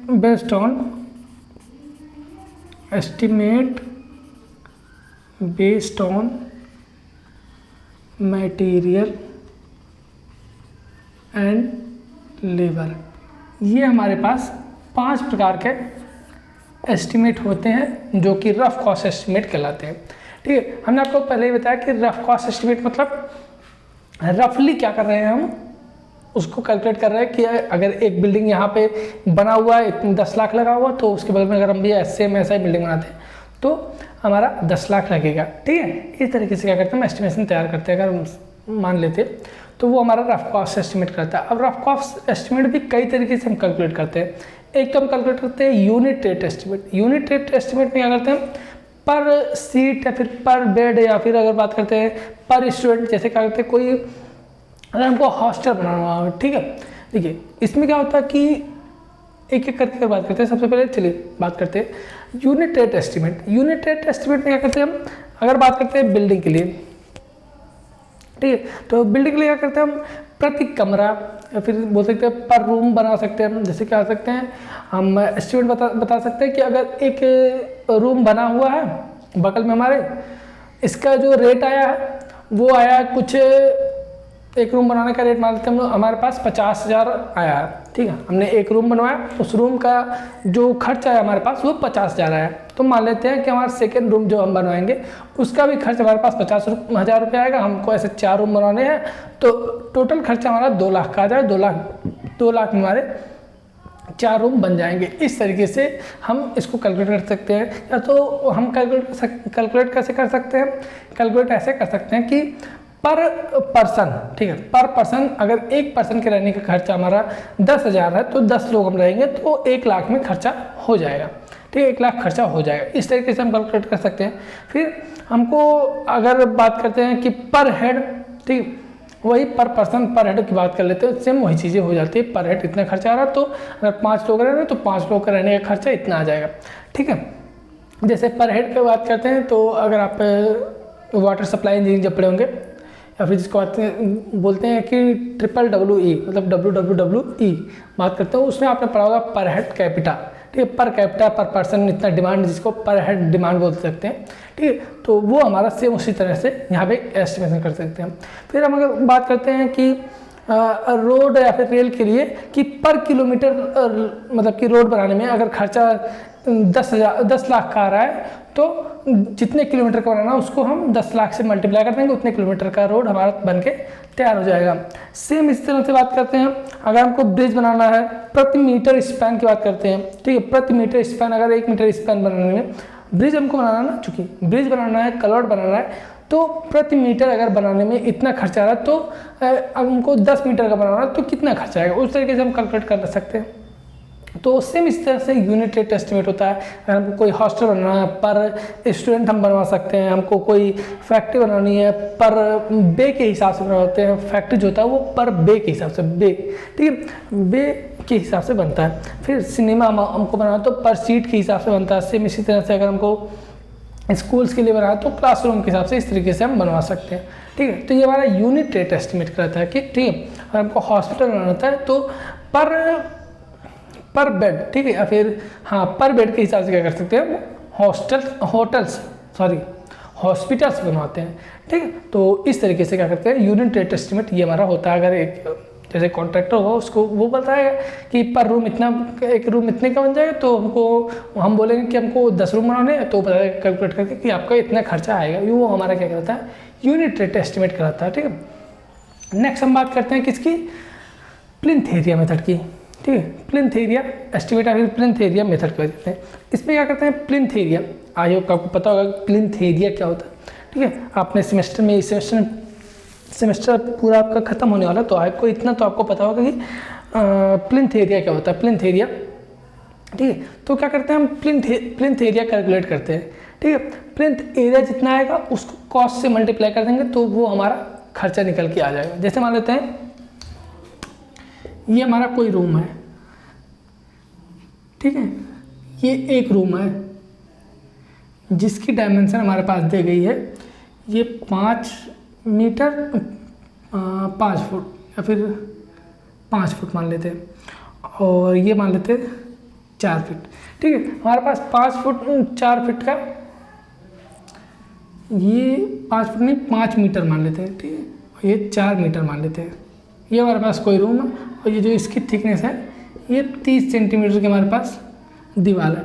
अब क्या करना है, हमको प्लिंथ एरिया कैलकुलेट करना है। प्लिंथ एरिया क्या होता है, प्लिंथ एरिया कैलकुलेट करने के लिए करते हैं। अब प्लिंथ एरिया कैलकुलेट करने के लिए भी हम कई तरीके से कैलकुलेट कर सकते हैं, ठीक है। लेकिन प्लिंथ एरिया के लिए क्या करते हैं हम, यहाँ पे हमको एरिया दिया जाएगा 5 चौक 20, ये 20 मीटर स्क्वायर का हमारा एरिया होगा, ठीक है, 20 मीटर स्क्वायर का एरिया होगा, और हम 1 मीटर स्क्वायर का काम करने में हमारा कितना खर्चा आ रहा है, अगर मान लेते हैं 400 रुपये, तो टोटल कॉस्ट हमारा कितना हो गया 8000 रुपये, ये हमारा टोटल कॉस्ट हो जाता है। इस तरीके से आप सभी का क्वेश्चन आप सभी के एग्जाम से पूछ जाते हैं प्लिंथ एरिया मेथड से, ठीक है। तो ये हमारा प्लिंथ एरिया आपको कैलकुलेट करना है। प्लिंथ एरिया से क्या करता है, कॉस्ट को कैलकुलेट कर देना है, मल्टीप्लाई कर देना है, तो वो हमारा प्लिंथ एरिया एस्टिमेशन कहलाता है, ठीक है। इस तरीके से क्या करते हैं हम अपनी कॉस्ट को कैलकुलेट करते हैं, ठीक है। क्यूबिकल कंटेंट क्या होता है, हमको प्लिंथ एरिया पता है, ठीक है। प्लिंथ एरिया क्या करेंगे हम, हाइट। प्लिंथ एरिया मतलब क्या होता है, बेस का जो आपका एरिया है, ठीक है, बेस का जो आपका एरिया जहाँ पे आप खड़े हैं, किसी रूम में बैठे होंगे या फिर खड़े होंगे, ठीक है, तो जो आपका एरिया है इंक्लूडेड दी वॉल, ठीक है, वॉल को इंक्लूड करने के बाद जो हमारा एरिया आता है वो हमारा प्लिंथ एरिया कहलाता है, ठीक है। तो प्लिंथ एरिया मतलब कि क्या होगा, नीचे का जो फर्श है उसका एरिया, और वो हमारा एक एरिया होगा। अब इसको हाइट से क्या करेंगे, दीवार की हाइट से करेंगे, हम मल्टीप्लाई कर देंगे, तो हमारा क्यूबिकल कंटेंट आ जाएगा, ठीक है। वॉल ये पूरा हमारा रूम का क्यूबिक रूप में है, तो वो हमारा उसका वॉल्यूम निकल के आया। अब उस वॉल्यूम का क्या करेंगे हम, पर मीटर वॉल्यूम से जो उसका कॉस्ट है उसकी मल्टीप्लाई कर देंगे। मान लेते हैं इसकी ऊंचाई जो है 3 मीटर है, ठीक है, ऊंचाई 3 मीटर है, तो 20 मीटर स्क्वायर प्लिंथ एरिया है, 3 से मल्टीप्लाई किया 60 मीटर क्यूब आ गया, अब इसको हमने क्या किया, 400 से मल्टीप्लाई कर दिया, तो हमारा 24,000 रुपये, ठीक है, 24,000 रुपये ये हमारे पास रेट निकल के आ गया। तो ये हमारा क्या होगा, क्यूबिकल कंटेंट मेथड हो जाता है, ठीक है। क्या होता है, क्यूबिकल कंटेंट मेथड हो जाता है। अब सेम इसी तरह से बात कर लेते हैं अप्रॉक्सीमेट क्वांटिटी मेथड। अब देखिए अप्रॉक्सीमेट क्वांटिटी मेथड में क्या करते हैं, बिल्डिंग जो हमारा होता है, बिल्डिंग को 2 पार्ट में डिवाइड कर लेते हैं, ठीक है। 2 पार्ट में कौन कौन सा, एक तो हम बात कर लेते हैं foundation and plinth level.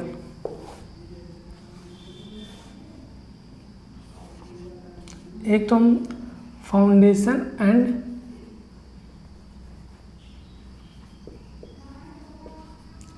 Plinth, और दूसरा क्या कर सकते हैं हम, सुपर स्ट्रक्चर।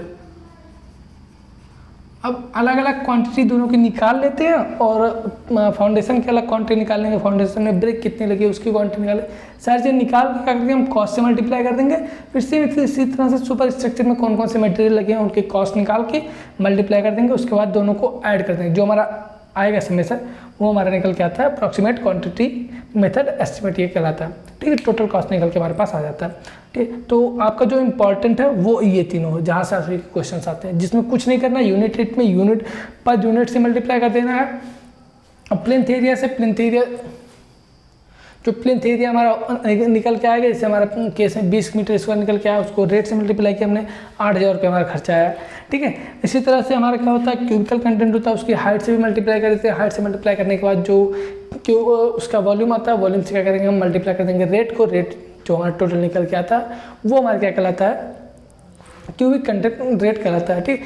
एक चीज़ आप ध्यान देंगे इसमें, क्यूबिक कंटेंट में प्लिंथ एरिया में कभी कभी आपका जो रेट दिया रहेगा वो कैसे दिया रहेगा कि 10,000 रुपये पर 10 मीटर स्क्वायर, ठीक, इस तरीके से दिया रहेगा। तो अगर आपका जो एरिया निकल गया है वो 20 मीटर स्क्वायर निकल के आया है, ठीक है, 20 मीटर स्क्वायर निकल के आया, तो 10 मीटर स्क्वायर का कितना है, 10,000, 1,000 रुपये, तो 1 मीटर स्क्वायर का कितना हो जाएगा, 100 रुपये। अब इसको आप मल्टीप्लाई करेंगे 20 से, ठीक है।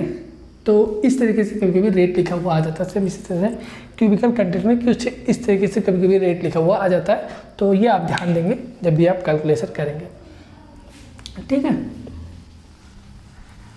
और नेक्स्ट अगर बात करते हैं estimation based on material labour, material कितना लगेगा और लेबर कितना लगेगा, दोनों का कॉस्ट जो होता है हमारा उसको हमने ऐड कर दिया, तो हमारा estimation based on material and labour कहलाता है, ठीक है। तो ये टाइप्स ऑफ एस्टिमेट होगा, कौन सा, रफ कॉस्ट एस्टिमेट। अब डिटेल अगर एस्टिमेट की बात कर लेते हैं, तो डिटेल्ड एस्टिमेट में क्या होता है, डिटेल एस्टिमेट में क्या करते हैं, हाँ, डिटेल्ड एस्टिमेट की बात कर लेते हैं। देखिए अब देखिए यहाँ पे क्या हमने रफली सब कुछ कैलकुलेट किया, लेकिन डिटेल्ड एस्टिमेट में क्या करते हैं, डिटेल्ड एस्टिमेट में सारा एक एक मटेरियल जो हमारा लगा हुआ, सीमेंट हो गया, सैंड हो गया, एग्रीगेट हो गया, हमारा विंडो हो गया, विंडो में लकड़ी कौन सी लगी है, उसमें कितने, अगर ग्लेज आप डोर बना रहे हैं तो ग्लेज विंडो बना रहे हैं तो उसमें शीशे कितने लगे हैं, कितने, और कितने नंबर्स ऑफ बार लगे हुए हैं, कितने हैंडल्स लगे हुए हैं जिसको आप पकड़ के खोलते हैं, लॉक कितने लगे हुए हैं, सारी चीज़ें कैलकुलेट करते हैं, सबका अलग अलग रेट लिखते हैं, रेट उसके सामने लिखते हैं, कैलकुलेट करके उसके बाद उसको ऐड करते हैं, तब जो हमारा कॉस्ट आता है वो डिटेल्ड एस्टिमेट का आता है, ठीक है। डिटेल्ड एस्टिमेट में ब्रिक कितना लगा ये भी हमारा कैलकुलेट होगा, ठीक है, मशीनरी कितनी लगी है, सब कुछ आपका कैलकुलेट होगा, जो कि बाद आपका डिटेल्ड एस्टिमेट कहलाएगा। डिटेल्ड एस्टिमेट में आप स्पेसिफिकेशंस भी लेंगे, इसमें स्पेसिफिकेशन की ज़रूरत नहीं है, सॉरी, ठीक है, इसमें आपको ड्राइंग की ज़रूरत नहीं है, ठीक है, इसमें तो जरूरत है लेकिन यूनिट रेट में ड्राइंग की आपको ज़रूरत भी नहीं पड़ेगी। तो ये हमारा क्या होता है, डिटेल एस्टिमेट, जो हमारा प्रिलिमिनरी एस्टिमेट होता है, इन दोनों में अंतर होता है, ठीक है। तो ये हो गया आप सभी का एस्टिमेट, टाइप्स ऑफ एस्टिमेट। फिर अगर बात कर लेते हैं और कुछ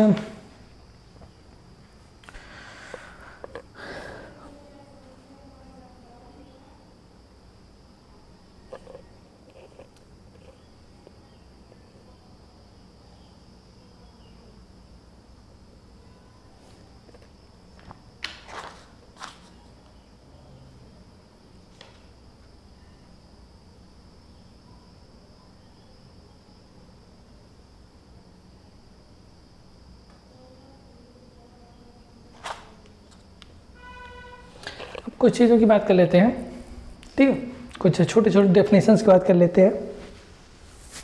अगर बात कर लेते हैं, जब हमने क्या किया, कोई प्रोजेक्ट हमारा बनना तैयार हो गया, कोई प्रोजेक्ट था वो हमारा, हमने उसको एस्टिमेशन बना के दे दिया, सब कुछ बना के दे दिया और मटेरियल भी हमने दे दिया, वो प्रोजेक्ट हमारा तैयार हो गया, मतलब तैयार नहीं हुआ अभी, बन रहा है, ठीक है, प्रोसेस में है।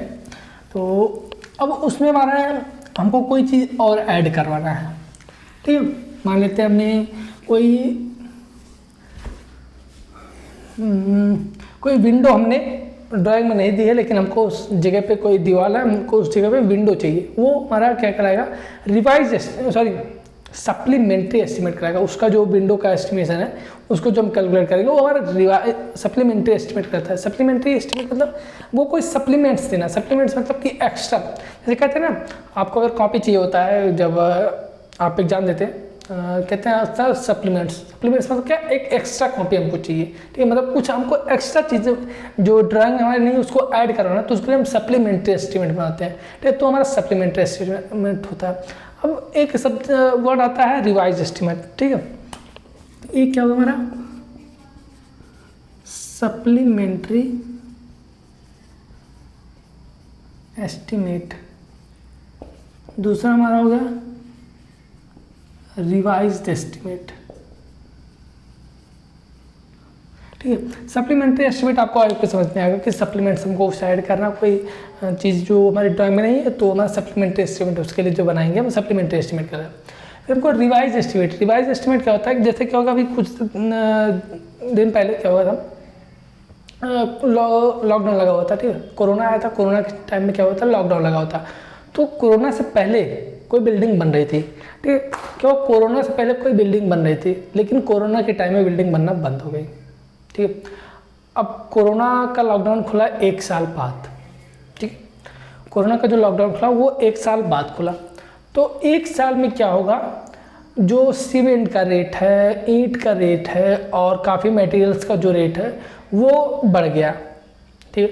तो जितना जो रेट था वो सैंक्शन किया गया था, जितना रेट बताया गया था कि इतने में ये तैयार हो जाएगी ये बिल्डिंग, तो अब तो रेट तो ज़्यादा रहेगा, क्योंकि मटेरियल्स जो है उसके रेट जो है वो बढ़ चुके हैं, तो रेट तो ज़्यादा हो जाएगा, उसका जो कॉस्ट आएगी बिल्डिंग की वो बढ़ जाएगी। तो उसके लिए जो हम एस्टिमेट दोबारा बनाते हैं फिर सैंक्शन कराने के लिए, बजट के लेने के लिए, तो वो हमारा रिवाइज्ड एस्टिमेट कहलाता है। क्या, रिवाइज्ड एस्टिमेट कहलाता है, ठीक है। मतलब कि अगर रेट किसी वजह से बढ़ जाती है तो उसके लिए जो हमारा एस्टिमेशन तैयार किया जाता है वो हमारा रिवाइज एस्टिमेट कहलाता है, ठीक है। नेक्स्ट इसी तरह से और हमारा क्या आ जाता है, annual repair and annual maintenance estimate, ठीक है। अब हमने क्या किया, हमारा बिल्डिंग बन के एकदम फिट एंड फाइनल तैयार हो गया, बिल्डिंग हमारा क्या होगा, फिट एंड फाइनल बन के तैयार हो गया। अब हमको क्या करना है, हर साल उसको रिपेयर करवाना है, उसका मेंटेनेंस करवाना है। तो क्या करेंगे हम तो नॉर्मली अपने घर में ऐसे ही करवा लेते हैं, हाँ भाई मिस्त्री ये चीज़ हमारा ख़राब हुआ, इसको आप आके सही कर देना, जो भी पैसा होगा आप अपना लेके चला जाना। लेकिन जो गवर्नमेंट बिल्डिंग होती है, जो बड़ी बड़ी बिल्डिंग होती है, उसमें क्या होता है, एस्टिमेशन उसके लिए भी तैयार किया जाता है, ठीक है। पर ईयर उसको एनुअली क्या किया जाता है, रिपेयर किया जाता है, मेंटेनेंस किया जाता है, ताकि कोई इसमें ख़राबी ना आए, ठीक है। काफ़ी, चूँकि बिल्डिंग काफ़ी महंगी बनी हुई है, गवर्नमेंट की बिल्डिंग है, काफ़ी महंगी बनी हुई है, तो काफ़ी सालों तक वो सर्व भी करनी चाहिए, जैसी बिल्डिंग बनी वैसे सालों तक सर्व करनी चाहिए, तो उसमें कोई भी खराबी ना आए, कोई दिक्कत ना आए, ठीक है। उसके लिए क्या करते हैं, annual and repair and maintenance जो एस्टिमेट हम तैयार करते हैं, ताकि उसको रिपेयर करवाया जा सके टाइम टू टाइम, ठीक है। उसके लिए क्या करते हैं, तैयार करवाते हैं annual repair and annual maintenance estimate, ठीक है। तो ये हमारे पास हो गया। आपकी ये चीज़ें आपको समझ में अच्छे से आ गई होंगी।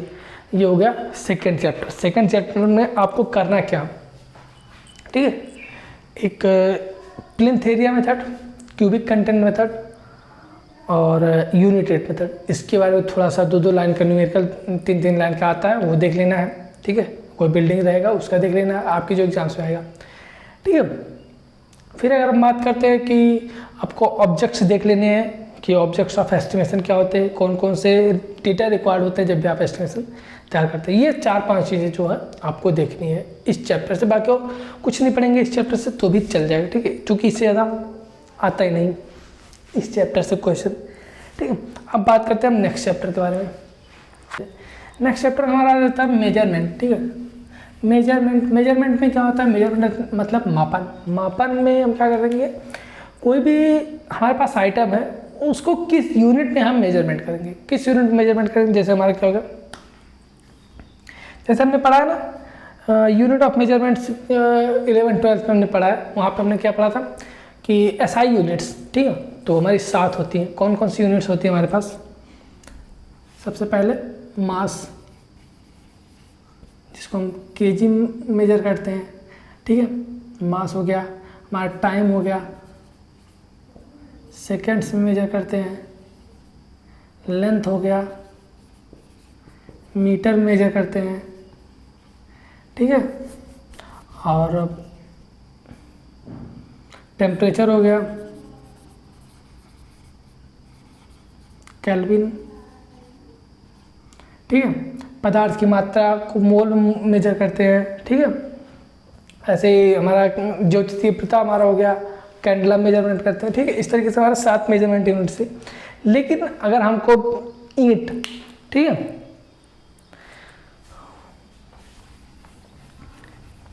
हमको ऐसे यहाँ पे मेजरमेंट करना है, हमको यहाँ पे क्या मेजरमेंट करना है, ठीक है। देखिए मिट्टी कार्य हमको अगर मेजरमेंट करना है तो मिट्टी का कोई कार्य है, अगर एक्सकैवेशन किया जाए पर क्यूबिक मीटर हो गया, सरफेस टेस्टिंग मतलब कि सरफेस टेस्टिंग हो रही तो पर स्क्वायर मीटर हो गया। इस तरीके से हमारा मेजरमेंट होता है, ठीक है। तो जो हमारा ब्रिक हम मंगवाते हैं, हमने भट्टे पर से किसी ब्रिक को मंगवाया तो वो ब्रिक कैसे आता है, पर 1000 में ब्रिक आता है, ठीक है, पर 1000 में ब्रिक आता है। कि आप क्या बताते हैं कि 1000 ब्रिक की रेट कितना है। जैसे आपने किसी से पूछा तो बताया कि 10,000 रुपये,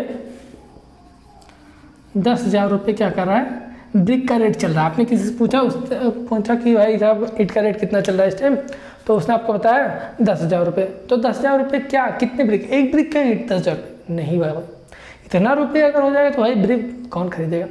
तो उसने क्या होता है पर 10,000 मतलब पर 1000 में, ठीक, 1000 ईंट का ब्रिक 10,000 रुपये है। एक ब्रिक का ईंट कितना हो जाएगा, इसी तरह से 10 रुपये, ठीक है। तो इस तरीके से मेजरमेंट केस में करते हैं। जैसे हमारा क्या होगा, जो रेनफोर्समेंट हम यूज़ करते हैं वो उसका मेजरमेंट हम किस में करते हैं, वो क्विंटल में करते हैं, ठीक है, क्विंटल में करते हैं। इसी तरीके से जो हमारा ब्रिक वर्क हम करवाते हैं, ठीक है, ब्रिक वर्क हो गया। ब्रिक वर्क देखिए, ब्रिक अलग है, ब्रिक वर्क अलग है। ब्रिक वर्क भी अब कई तरीके से हमारा होता है, ठीक है। जैसे हनी कॉम ब्रिक वर्क है, जिसको पार्टीशन वॉल अगर बोल सकते हैं, हाफ ब्रिक थिक वॉल बोल सकते हैं, वो मीटर स्क्वायर में हो सकता है, ठीक है, उसका मेजरमेंट। और अगर फुल थिक ब्रिक वॉल है तो वो क्यूबिक मीटर में मेजरमेंट किया जाता है। कंक्रीटिंग वर्क हमारा क्यूबिक मीटर में किया जाता है। और पेमेंट कैसे किया जाता है, ये सारी चीज़ें आपकी बुक में दी गई है, काफ़ी ढेर सारी हैं, लगभग आपके सही का 50-60 जो है, ये 22 तो ये हैं, मतलब लगभग 100 यूनिट्स आपकी बुक्स में दी गई हैं। तो आप उसको एक बार ज़रूर देख लीजिएगा, चूँकि पिछली बार आपसे का इससे क्वेश्चन आया था, ठीक है, 5 नंबर में या फिर ऐसे कुछ में आपका क्वेश्चन इससे आया गया था, तो आप याद कर लेंगे। कॉमन सेंस है, अगर आप लगा ले जाएं तो आप बिना पढ़े भी इसको सही कर सकते हैं, लिख सकते हैं, ठीक है। तो ये हुआ मेजरमेंट। अब बात करते हैं, देखिए हमने क्या पढ़ा, टाइप्स ऑफ एस्टिमेट। अब हम पढ़ेंगे कि मेथड ऑफ एस्टिमेट। मेथड कौन कौन से मेथड है एस्टिमेशन को तैयार करने के लिए, कौन कौन से मेथड यूज किए जाते हैं, ठीक है। मेथड ऑफ एस्टिमेट की बात करते हैं, तो मेथड ऑफ एस्टिमेट देख लेते हैं।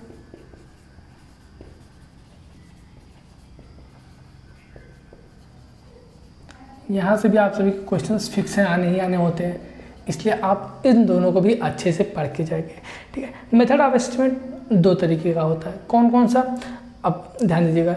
एक तो सेपरेट और इंडिविजुअल वॉल मेथड। सेपरेट या इंडिविजुअल वॉल मेथड, ठीक है, इसी को हम बोल देते हैं out to out, out to out and in to in method. इसी को हम बोल देते हैं long wall and short wall method. तो आपके एग्जाम्स में ये किसी नाम से भी पूछा जा सकता है, इन तीनों में से किसी भी नाम से ये आपसे का क्वेश्चन पूछा जा सकता है। ठीक है, और सेकंड जो हमारा होता है वो सेंटर लाइन मेथड हो जाता है, सेंटर लाइन मेथड। अब देखिए कैसे कैलकुलेट करना है, ध्यान दीजिएगा। सेपरेट एंड, सबसे पहले इन तीनों के बारे में बात कर लेते हैं। इन तीनों का मतलब क्या है? Separate and individual wall method, outward and in to in method, long wall and short wall method. ठीक है, सेपरेट इंडिविजुअल वॉल मेथड और outward in to in same to same है। ठीक है, एकदम सेम टू सेम है। लॉन्ग वॉल, शॉर्ट, तीनों same है, लेकिन थोड़ा सा पढ़ने का तरीका, फिर लिखने का तरीका, बोलने का तरीका इन्होंने चेंज कर दिया, उसके बाद हमको फंसा दिया। ठीक है, तो अब इसके बारे में हम बात कर लेते हैं। इसमें क्या होता है, ये कोई हमारे पास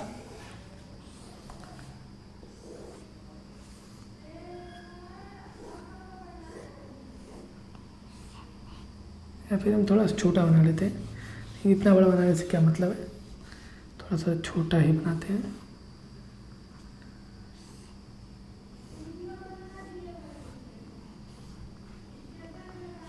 ठीक है, ये हमारे पास दो वॉल दी गई है, ये 4x5, ये भी 4x4 मीटर में है सब, मीटर मीटर मीटर मीटर। और ये जो थिकनेस ऑफ वॉल है यहाँ पर लिख देते हैं, थिकनेस ऑफ वॉल 30 सेंटीमीटर। ठीक है,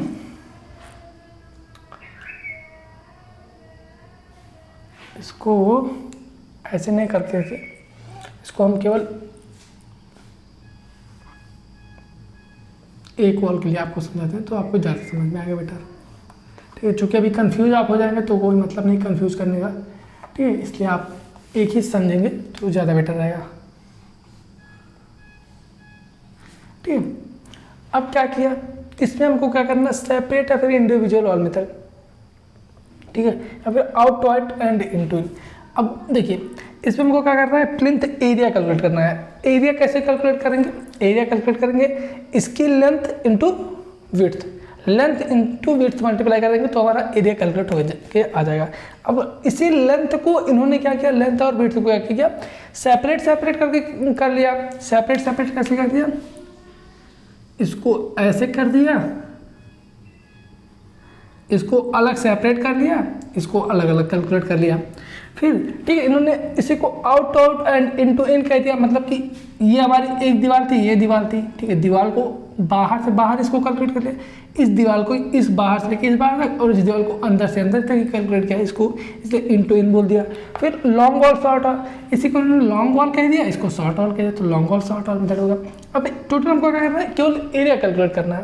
ठीक है, तो एरिया कैसे कैलकुलेट होगा, अब देखें यहाँ से लेके यहाँ तक ये जो हमारी है ये 4 मीटर है, और ये हमारे 30 सेंटीमीटर, ये हमारे 30 सेंटीमीटर, तो टोटल लॉन्ग वॉल कितना हो जाएगा, लॉन्ग वॉल यहाँ से हमारा हो जाएगा 4 मीटर प्लस 0.3 मीटर इधर प्लस 0.3 मीटर इधर, तो ये हमारा 4.6 मीटर आएगा निकल के लॉन्ग वॉल। और शॉर्ट वॉल कितना हो जाएगा, देखिए एक लॉन्ग वॉल की लेंथ इतनी है। ठीक है, और ये एक की हो गई, और 2 की हमको 2 से मल्टीप्लाई कर देंगे, शॉर्ट वॉल हो गया। अब शॉर्ट और कितना, सॉरी इसको 4 इसको हम 5 कर देते हैं, इसको 4 कर देते हैं, और इसको 5 कर देते हैं, इसको 4 कर देते हैं। ठीक है, तो ये हमारी शॉर्ट वॉल कितनी 4 मीटर की ही रह जाएगी। ठीक है, अब टोटल लेंथ हमारा कितना हो जाएगा, इसमें गुणे 2 कर देंगे, इसमें गुणे 2 कर देंगे, ये हमारा हो गया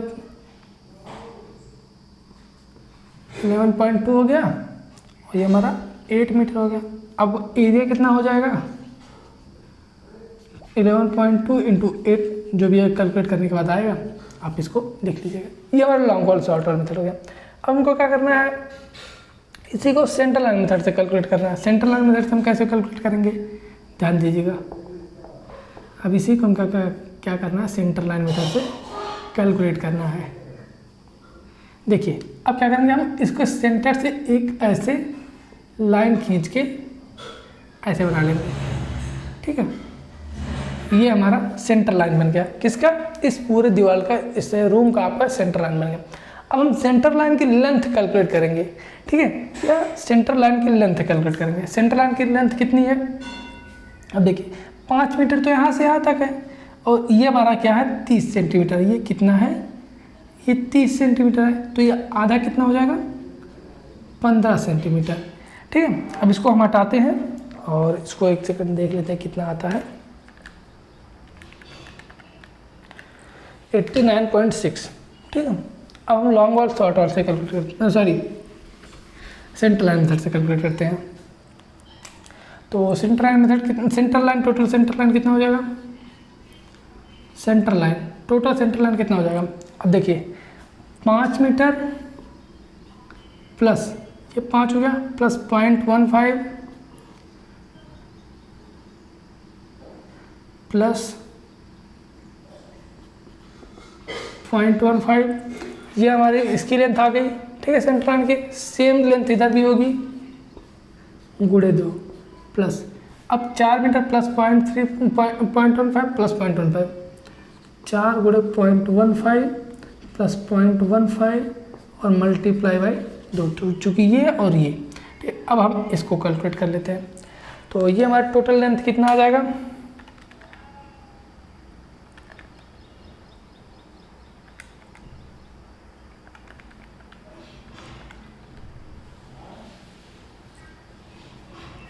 और क्या करेंगे,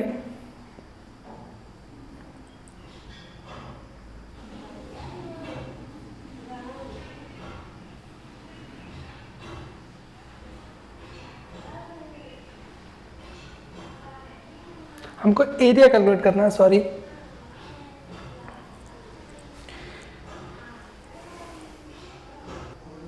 ये क्या हुआ, टोटल इसकी सेंटर लाइन कितनी आ जाएगी 19.2 मीटर, इसकी सेंटर लाइन आ गई, ठीक है।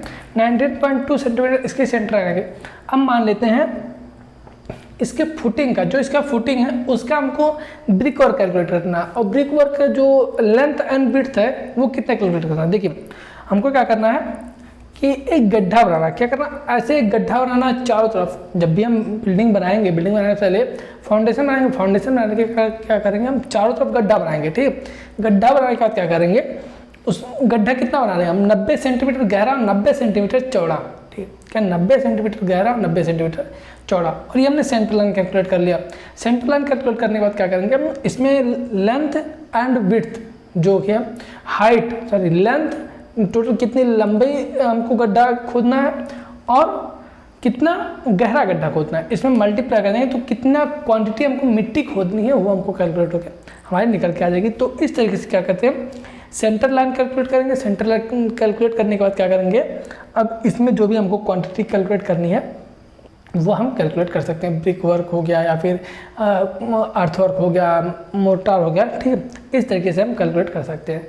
तो ये आपके इस चैप्टर में केवल आपका यही 2 चीज़ है, एक सेंटर लाइन मेथड क्या होता है और एक क्या होता है कि आउट एंड इनटू एंड या फिर shorter and long wall method क्या होता है।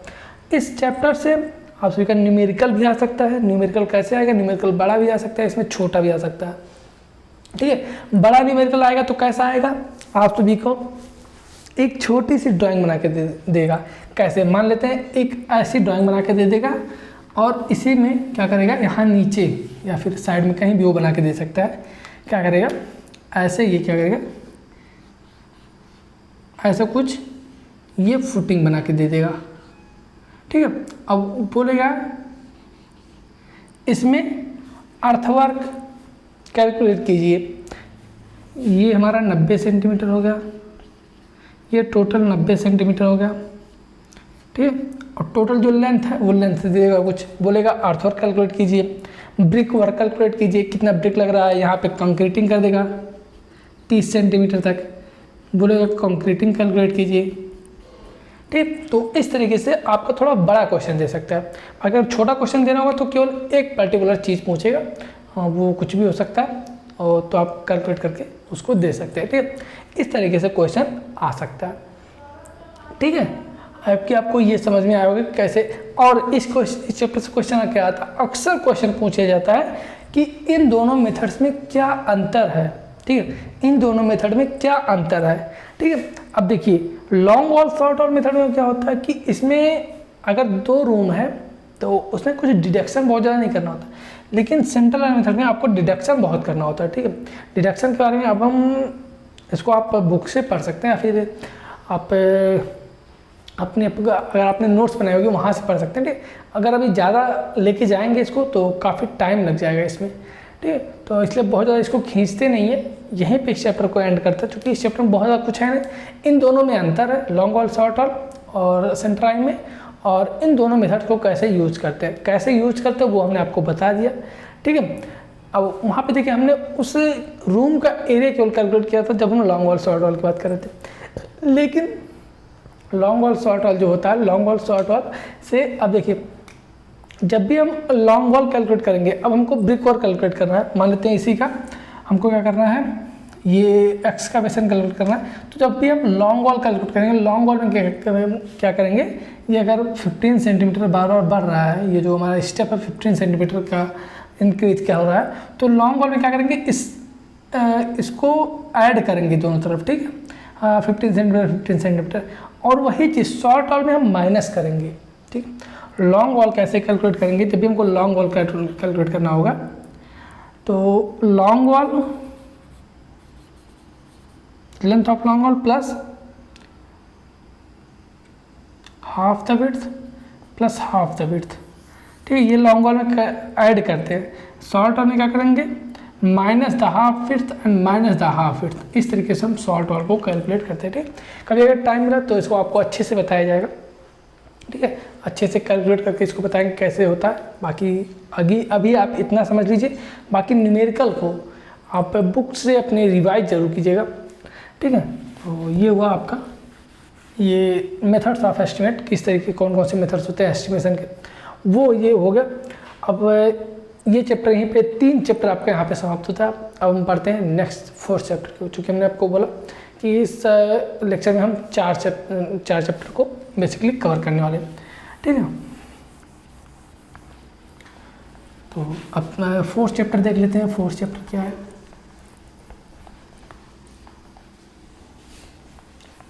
4th चैप्टर आपका थोड़ा सा बड़ा है और कुछ ज़्यादा है नहीं उसमें, लेकिन थोड़ा सा चैप्टर बड़ा हो चुका है, उसमें काफ़ी चीज़ें दे रखी हैं। ठीक है, देखते हैं। तो उसमें आपका जो आपका 4th चैप्टर में जो आपका इंपॉर्टेंट है, इसमें क्या दिया गया है, small residential building with a flat roof comprising of 2 rooms with WC bath kitchen and veranda. तो इसमें है नहीं कुछ, इसमें केवल आपको पढ़ना है कि टाइप्स ऑफ बिल्डिंग कितने प्रकार की होती है। 2 प्रकार की जो आपकी बुक के हिसाब से बात करते हैं, रेजिडेंशियल और नॉन रेजिडेंशियल बिल्डिंग होती है। ठीक है, रेजिडेंशियल बिल्डिंग क्या होता है, आवश्यक भवनों में आवश्यक रूप से सोने बैठने रहने। रेजिडेंशियल बिल्डिंग जानते हैं जहाँ पे रहने के लिए हम यूज़ करते हैं, सोने बैठने इन सब के लिए यूज़ करते हैं, वो हमारा रेजिडेंशियल बिल्डिंग हो गया। ठीक है, और नॉन रेजिडेंशियल बिल्डिंग जैसे क्या होगा, वहाँ पे नॉन रेजिडेंशियल बिल्डिंग ऐसे भवन जो उपयोग की दृष्टि से मनुष्य के रहने के प्रयोग में नहीं आता है। ठीक, वो नॉन रेजिडेंशियल बिल्डिंग कहलाता है। जैसे क्या हो गया, सार्वजनिक भवन हो गया।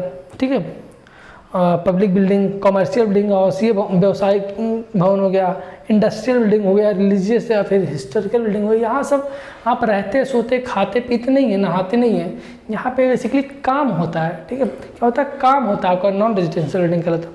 ठीक है, अब बात करते हैं NB code, national building code के हिसाब से भी फिर 9 प्रकार से बिल्डिंग्स को डिवाइड किया गया।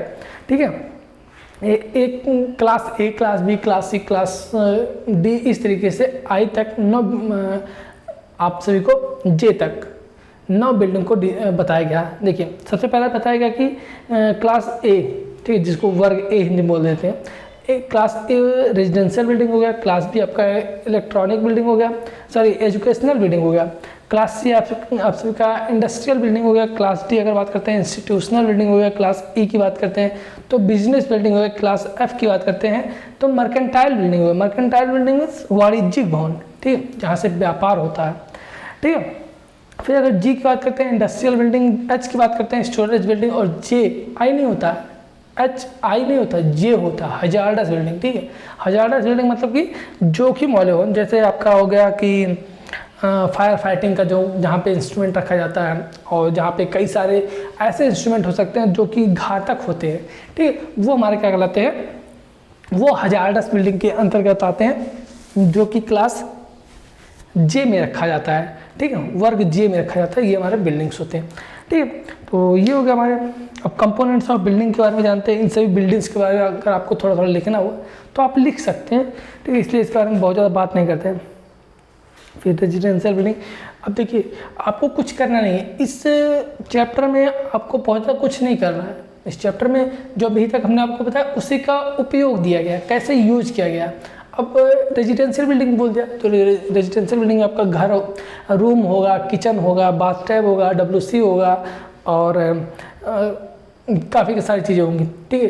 तो उसका आप सभी का दो भवन दो बना के देगा, उसके बाद उसको एस्टिमेशन तैयार करने के लिए बोलते हैं। तो उसमें क्या करेंगे आप, सेंट्रल लाइन मेथड आपका इजी होता है। सेंट्रल लाइन मेथड आप लगा सकते हैं। सेंट्रल लाइन मेथड से सेंट्रल लाइन कैलकुलेट करेंगे। सेंट्रल लाइन कैलकुलेट करने के बाद आप लेंथ एंड विड्थ से, लेंथ एंड डेप्थ से मल्टीप्लाई कर देंगे तो आपका क्यूबिक मीटर में उस क्वांटिटी निकल के आ जाएगी, ठीक है।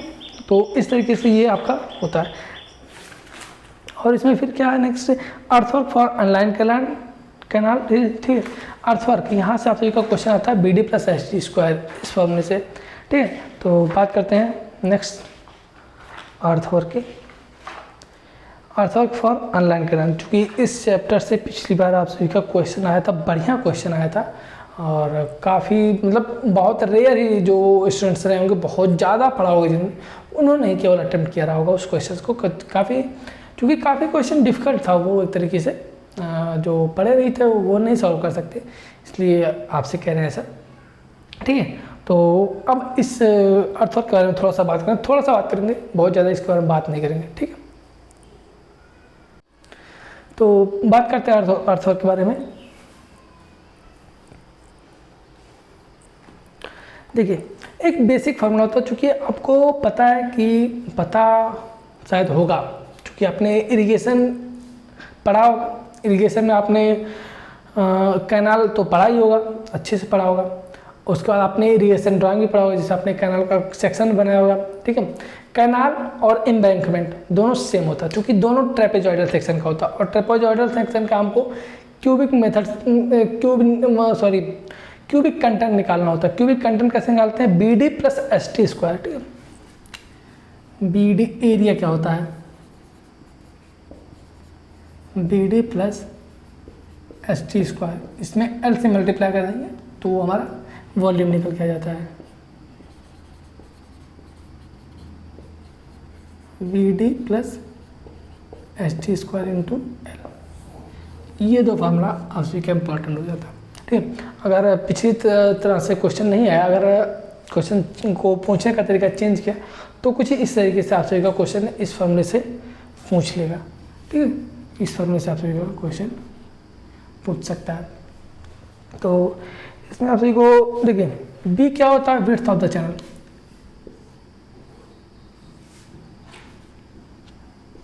Width of the channel, BD depth of the channel, S ये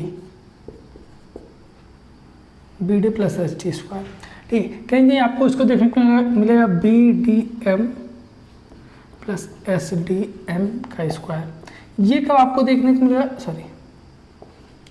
ये कब आपको देखने को मिलेगा, जब क्रॉस सेक्शन जो है वो प्रिज्मोइडल ना होके थोड़ा सा क्रॉस सेक्शन यहाँ पे जैसे BD + ST स्क्वायर में, और D की डेप्थ आपकी वेरी कर रही है, तो वहाँ पे BD + ST की जगह पे BDM, M मतलब कि D मीन लिया जाएगा। D मीन क्या हो जाएगा, D0 + D1/2, सेम इसी तरह से D1 + D2/2, इस तरीके से आप देखिए DM D मीन लिया जाता है, ठीक है। तो ये B D plus H T square आपको फॉर्मूला याद रखना है। आप इससे अर्थवर्क कैलकुलेट कर सकते हैं। क्या अर्थवर्क आप इससे कैलकुलेट कर सकते हैं, ठीक है। सेम इसी तरह से एम्बैंकमेंट का भी आप सभी के पास क्वेश्चन आता है। ऐसा आप सभी स्लोप हो जाता है, ठीक है। तो ये हो गया, बस इतना ही आपको याद रखना है। बाकी अगर क्वेश्चन आया तो आप उसको छोड़ दीजिए। जिस तरीके का पिछली बार क्वेश्चन आया था, अगर उस तरीके का क्वेश्चन आता तो आप उसको छोड़ सकते हैं। फिर नेक्स्ट आ जाता है 4.3 का, मतलब कि 4.3A अगर बात करते हैं चौथे चैप्टर का, जो थर्ड पॉइंट है वो WBM, ठीक है, वाटर बोर्ड मैकेडम, उसको कैलकुलेट करना होता है रोड में। और फिर प्रीमिक्स कारपेटिंग कैलकुलेट करने के लिए, फिर पक्की सड़क के लिए, ठीक है। तो इन सबसे कभी क्वेश्चन आता नहीं है, ठीक है। इन सबको नहीं भी पढ़ेंगे आप तो भी चल जाएगा। फिर सिंगल स्पैन RCC कन्वर्ट आ जाता है, तो कन्वर्ट भी नहीं आता।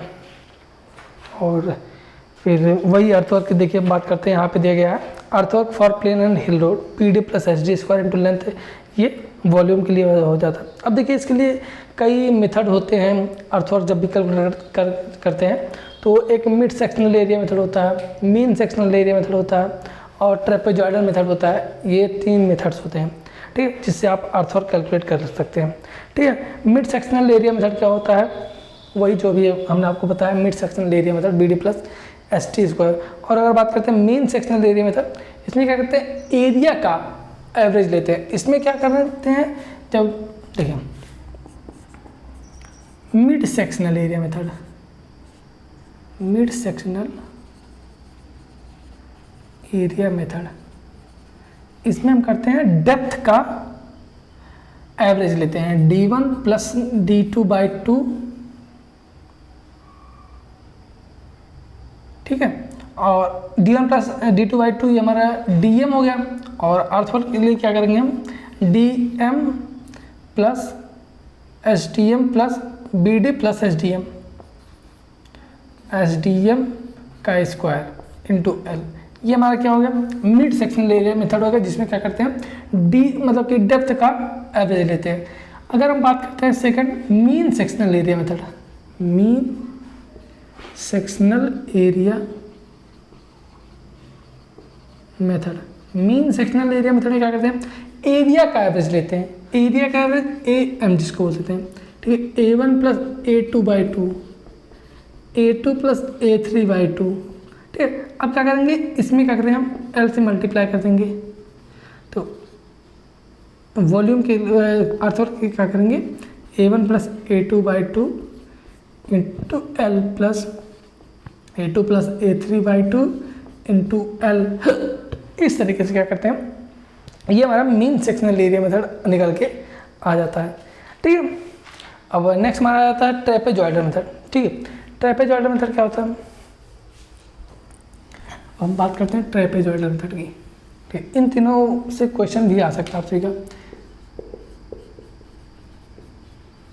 ट्रेपेजॉइडल मेथड, क्या ट्रेपेजॉइडल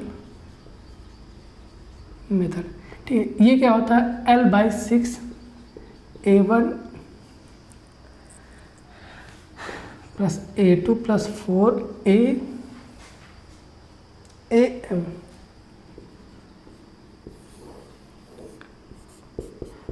ये अर्थवर्क कैलकुलेट करने का फॉर्मूला हमारे पास निकल के आता है, ठीक है।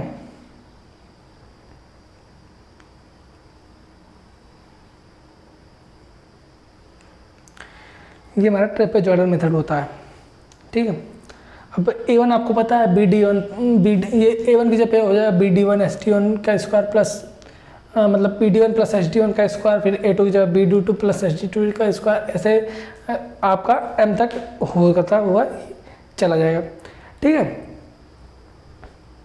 अब ये जब कैलकुलेट करेंगे तो इस तरीके से आपको कैलकुलेट होकर निकल के आ जाएगा, ठीक है। तो ये ट्रेपेजॉइडल मेथड आपके सभी का हो जाता है। बाकी इसमें आपका सभी का और कुछ नहीं है,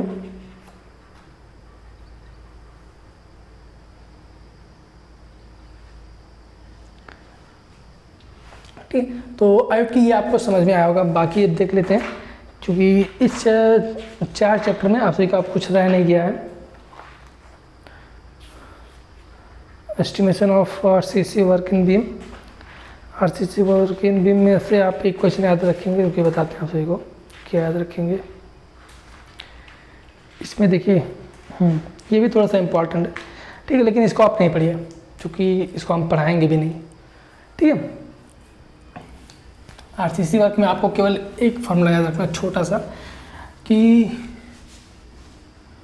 वेट ऑफ स्टील, ठीक है, पर यूनिट मीटर में वेट ऑफ स्टील कितना होता है। 1 मीटर स्टील का लेंथ, 1 मीटर लेंथ स्टील का वेट कितना होता है, वो d²/162। ये फॉर्मूला आप याद रखिएगा। ये अभी एग्जाम्स के लिए नहीं, एग्जाम्स में आएगा नहीं आएगा कोई पता नहीं, लेकिन आप सभी के लिए ये ज़रूरी है, ये आप सभी के लिए इम्पॉर्टेंट है, ठीक है। तो आप इसलिए इस फार्मूले को जरूर याद रखेंगे, ठीक है। d²/162 पर मीटर, ठीक है, पर मीटर के लिए आप याद रखेंगे। वेट ऑफ स्टील ये होता है, ठीक है। अगर आपके पास कोई घर में स्टील रखा होगा, आपको उसका डाया पता, आप अपने पापा से किसी से पूछ लीजिए उसका डाया कितना है mm में, ठीक है, mm में नहीं मीटर में, ठीक है। मीटर में आप पुट करेंगे, mm में वो बताएंगे, मीटर में आप पुट करेंगे, 162 से डिवाइड करेंगे, जितना आएगा वो उसका वेट आएगा, 1 मीटर का वेट आएगा। अब जितने मीटर की वो लेंथ है उसको आप मल्टीप्लाई कर देंगे तो वो आपका वेट निकल के आ जाएगा, वो स्टील का वेट कितना है, ठीक है। तो ये हो गया वेट ऑफ स्टील। बस इस चैप्टर में इतना ही रखते हैं, बाकी next chapter calculation of quantities of material जो कि इंपॉर्टेंट है, इसके बारे में हम बात करेंगे नेक्स्ट लेक्चर में, ठीक है। तो आपके आज का जो भी लेक्चर था आप सभी को अच्छे से पूरा समझ में आ गया होगा। अगर कोई भी कहीं भी डाउट आ जाता तो नीचे आप कमेंट बॉक्स में कमेंट करके बता सकते हैं, पूछ सकते हैं। और अगर आप अभी तक आप सभी ने टेलीग्राम ग्रुप को नहीं ज्वाइन किया तो टेलीग्राम ग्रुप को जरूर ज्वाइन कीजिए।